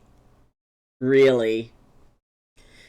Unless Master Chief was involved in it and it's shooting aliens. That's the only halo that I could picture you having. Just kidding. You're a delight. You're not innocent at all. Oh, Neeps is rutabaga. I did not know that. Held up by his horns. No, I like rutabaga. There was a shop. It had strawberry rutabaga pies. Englishing rutabaga pies, and it was like a strawberry with rutabaga. And strawberry and rutabaga taste really good together. Plead the fifth. Oh, yeah, I could tell that a fifth would be involved in there somewhere. Oh, goodness gracious, but that's okay. Oh, now I want food. Wood. Oh, for those who, and I mean, because I used to think that daylight savings time was merely a U.S. thing, but I guess it's like, okay, what countries observe daylight savings time? Hold on. What countries observe Daylight savings time. Okay. Ooh. Daylight savings time by country. Oh, there's a lot of them. Are you thinking of rhubarb? Rutabaga is like a turnip. Or maybe it's rhubarb. You're right. It's strawberry rhubarb. I'm old. Okay. Oh, see, there are a lot of places that observe all these countries. Hold on. Make it a little bit bigger.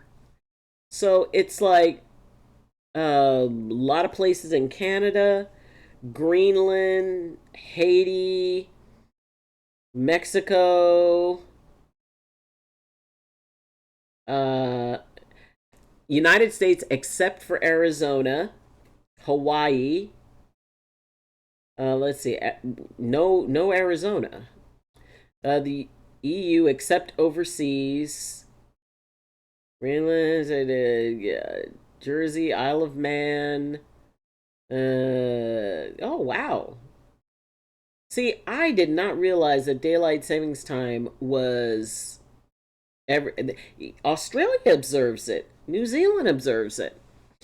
I did not know. Turn up the food that always shows up. Turn up. Lol, so am I. Daylight savings time is annoying. That's okay. Madam Sarcasm, you and I, elders together. Although I'm probably more, I would be willing to bet I'm probably more elder than you. Although, I'm trying to think, it's like, okay, if you were young when relatively low, like in your 20s or 30s when you started truck driving, I would still be older. I I am 62. So turnips. I don't know the difference between a rutabaga and a rhubarb, but that's okay. Arizona has been on Mountain Time now. It goes back on Pacific Time. Yeah, it's like that whole idea of, let's see, past observances. Dominican Republic.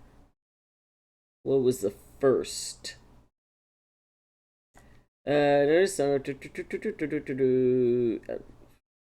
Okay, so anyway, there is, places. I'm 57. Yes, I'm. The fact that I celebrate being older, it's like people look at me like, "What's wrong with you? What's wrong with you?" It's like, you know what? I'm still reasonably feisty for an old lady. But that's okay. We can still hang out. It's and I remember when, because it seems lately they kind of intentionally do it on a weekend, which is nice. But when they do it on a weekday, it's, oh my God, it is fist bump, high five for anybody who remembers having to deal with a daylight savings time like on a Monday, which almost guaranteed everybody was going to be late. The fall wasn't as bad because that just meant, okay, you get to work an hour early. But oh my gosh, and with it being on a weekend, you really don't have that excuse. Oh, I forgot to reset my clock. It's like, first off, almost everything is hooked to the internet now, and it automatically updates.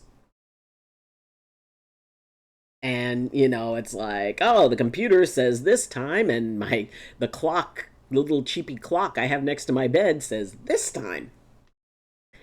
What even is daylight savings? Well, the idea is that you have more daylight hours. And I waited till my kids were grown and gone before I got my CDL. Really? Oh my gosh. Well, I became a doctor at 42, and I retired as a doctor and then became a school bus driver at, well, technically I was 61 when I became a bus driver, and I'm an actress.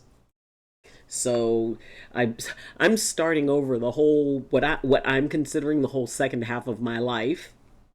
Spent, I mean, did the 20 years married thing. 20 seems to be a consistent thing. It's like I was a doctor for 20 years, I was married for 20 years.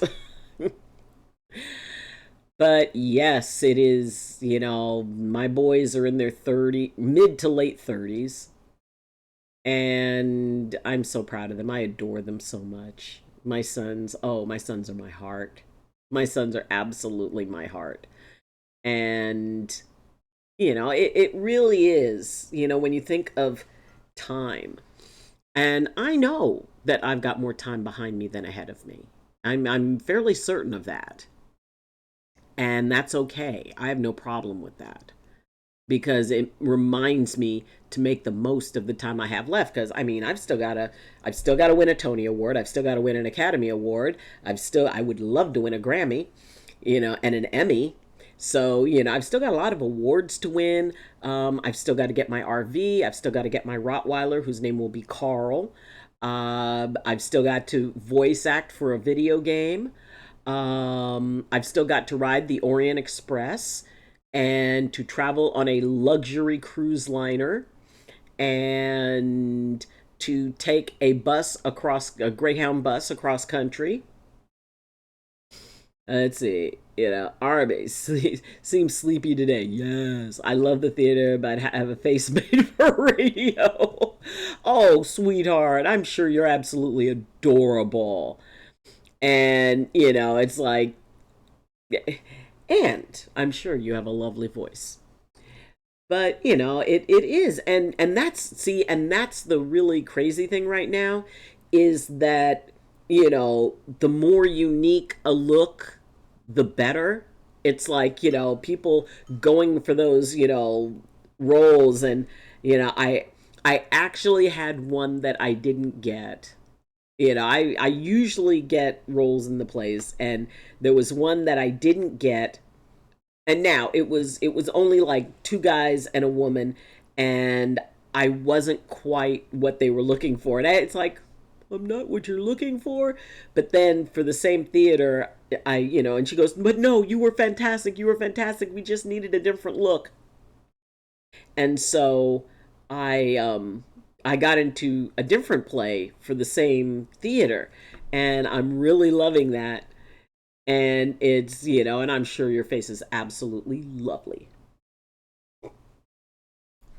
People want unique characters, and it's, and it really ultimately is there's a part for everybody.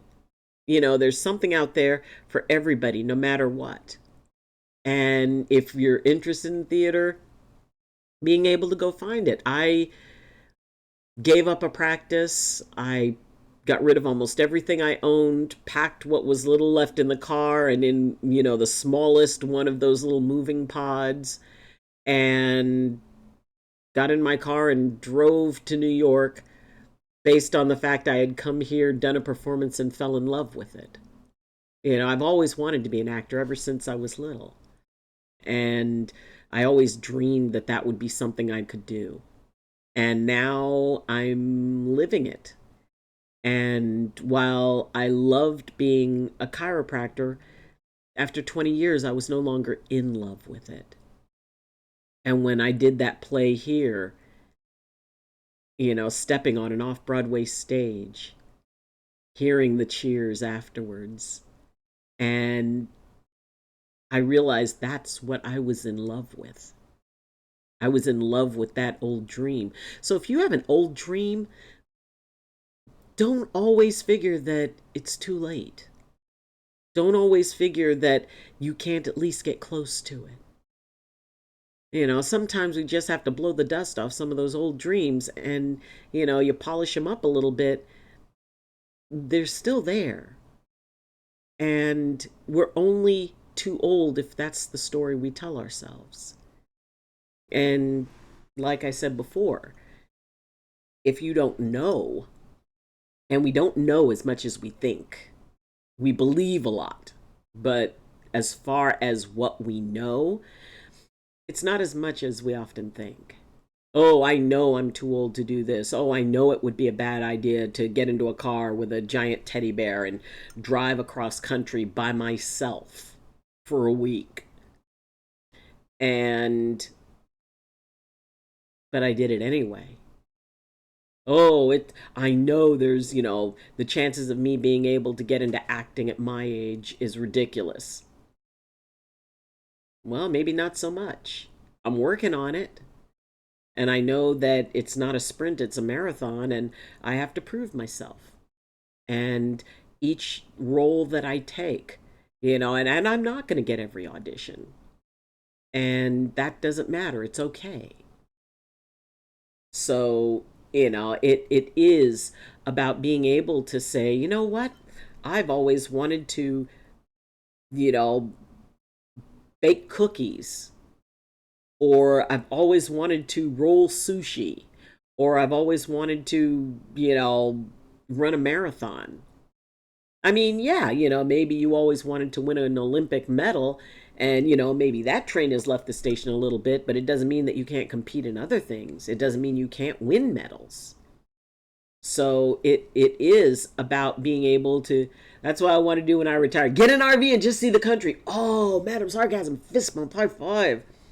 I mean, my original plan was to buy an RV in California, travel across country in it, and then I would live in it when I got here. But I couldn't find an RV that I could afford that was not likely to die on me midway. So, oh my gosh, but yep, that is, you know, nowhere to be and all day to get there, nothing to do and all day to do it. It's every day is a Saturday. And, and that's why I love the idea of an RV because, you drive along and it's like, you find this perfect spot, maybe by a lake or something, and you sit there and it's like, you know what, I feel like spending a few extra days here. And you do. Or maybe you go somewhere, it's like, I don't like this. And you go somewhere else. Oh, that is absolutely my dream.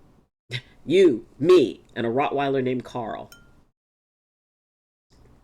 Without having any deadlines. Oh, yeah. You park at some place and it's like, well, I was planning to be in the next state by Wednesday, but you know what? That can wait. It can wait. Oh, the RV life. Oh yeah. That's something I look forward to enjoying. I want to go up and I was born in Newfoundland and I haven't been back there since I was very small. My father was stationed in Stevensville, Newfoundland. And so that's where I was born. And so I've always wanted to go back. And I've always wanted to, connect with that part. And the base that he was assigned to, it's not there anymore. But I'd still love to go see where it was. And, you know, that would be one of my RV things. I run from Arkansas to California and back every week. Really? I want to see the parts of the country I haven't seen yet. Oh, I want to get my kicks on Route 66 or whatever's left of it. There's not a lot left of it. I'm just sitting here with Adoring on the phone, listening to her trying to find pics of stuff she made. Yes. Oh, we need pics. We definitely need pics. Discord. Oh, show and tell. Do, do, do, do, do. Yes, we have pics. Display. Oh, that is so cool. Uh, it's there we go. Ooh, I like that. See, that would be like comfy to just curl up in. Ooh, I like the way you did the trim. I mean, it looks almost like little fuzzballs or something around that. Oh, see, stuff like that. Ooh, what am I doing? Move this over. Move me over. You get to see the other things? Yes, that is so cool. Oh, Wow. See, you do those fancy stitches. She is super talented.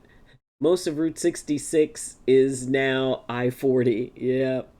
Oh, you do them fancy. You do the fancy stuff. But it is lovely.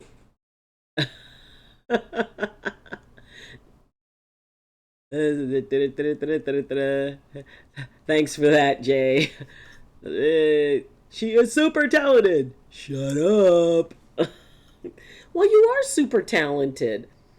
I mean, because when you do something, especially like, with the first one, I mean, it looks like something simple, but the thing is, you've got to be able to get this stuff, to where it's consistent. And that's where I have a very hard time. I have an issue with having to be, I like it all one color. And, that way, if I make a mistake, it's just like, okay, it's one color, not a problem. But being able to, it's like, okay, here's the image, here's the picture, and, the concentric squares, being able to do that and have it, have that square shape. That is actually very cool. I like that. That is neat. You are very talented. Shut up, never. That's my first ever scrap blanket. The first one. Wow. That was your first?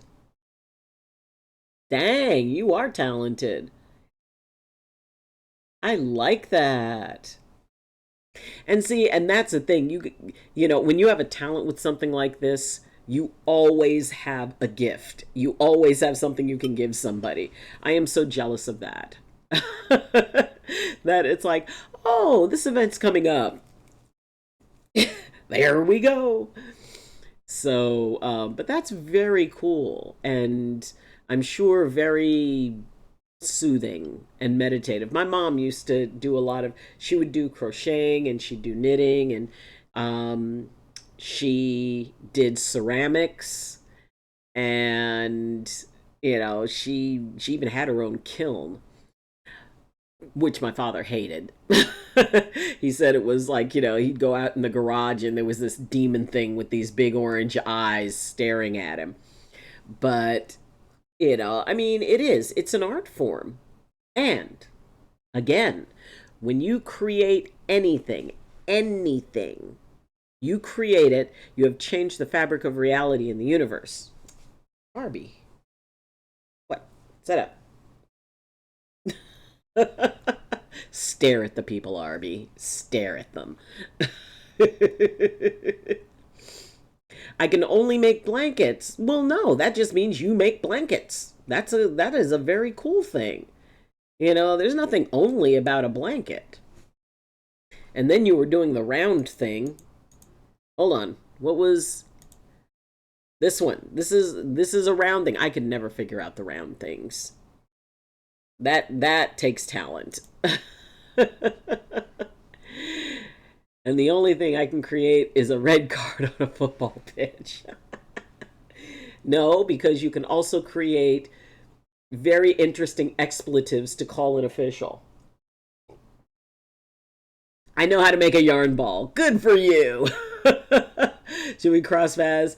If at all IRL you have a project, I'll be there to make the yarn ball for cleanup. That's right. That's just crocheting around a hair bobble. Really? That's creative. I like that.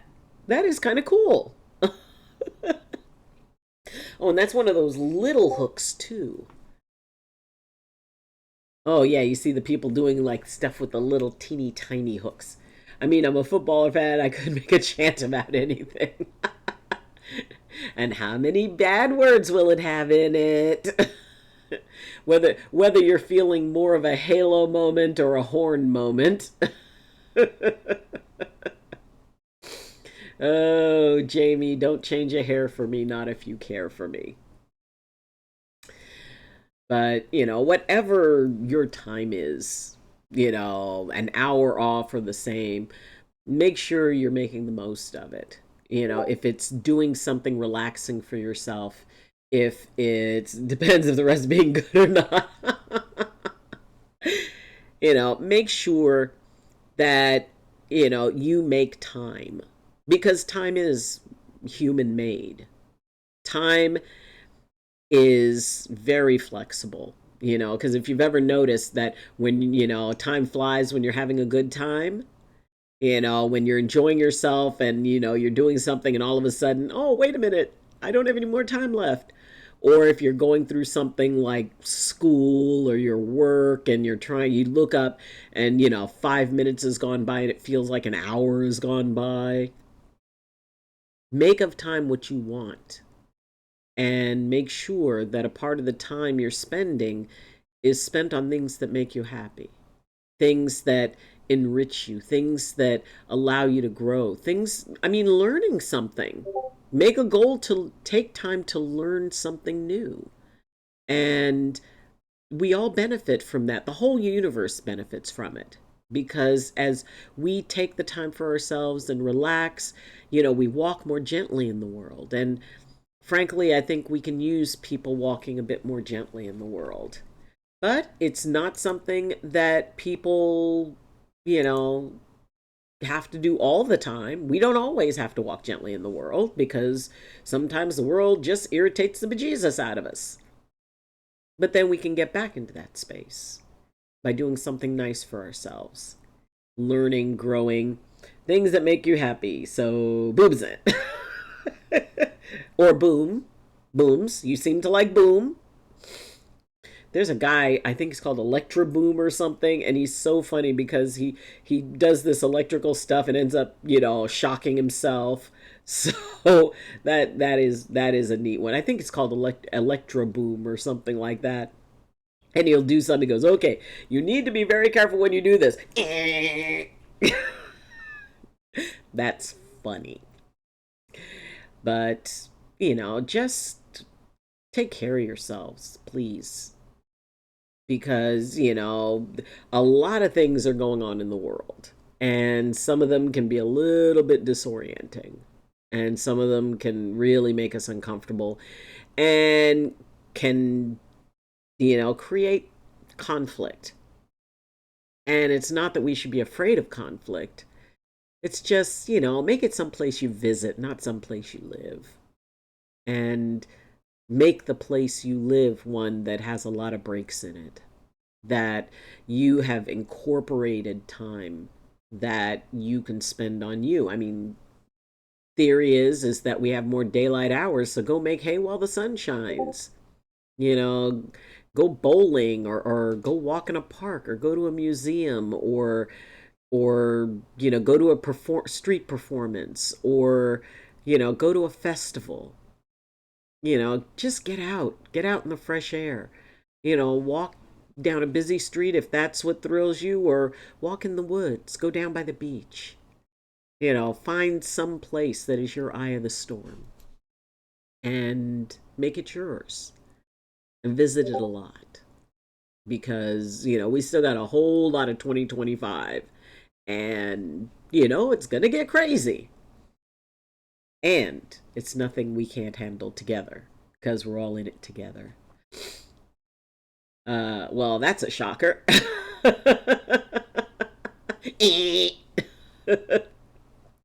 Yep. You'd probably enjoy that one, Jamie. You'd probably enjoy it. I think it's called Electro Boom. I think. I might. I don't know. Anyway. And on that note, we are going to call that a day. And I want to thank everybody for coming in and for hanging out. And like I said, I'll work on, because of the hours that I keep, it makes it really, really, really tough to, stream more, because on Saturdays I have rehearsals, and then, I've got stuff to do. And so, but Sundays I do enjoy spending that time with all of you. So, Fire at her best wishes. Thank you, sweetie. You too. Enjoy your hamburger. Take care, all. Dr. Haiku, thank you so much for all the wisdom and all of that stuff. And, definitely go check out on the Discord the game that Dr. Haiku was getting some of these quotes from. It is a very interesting looking game. So, everybody take care and, do nice things for you. And go hang out in the Discord if you want. I do post these on my YouTube channel, so you can go and check those out. I've got to make some more clips for TikTok, so I have to find time to work on that. But it's okay. I think I will maybe order up some pub food. Oh, they were not. Oh, I thought it was Sansa. I thought that was the game that you were playing. The one, those were not from the game. Well, wait a minute. Who's Sansa? Enjoy the rest of your day. You too, Madam Sarcasm. It's such a delight to meet you, and we'll see you next time. Okay, Dr. Haiku, I need to know where that comes from, because I thought I thought Sansa was the character in the game, or Seneca.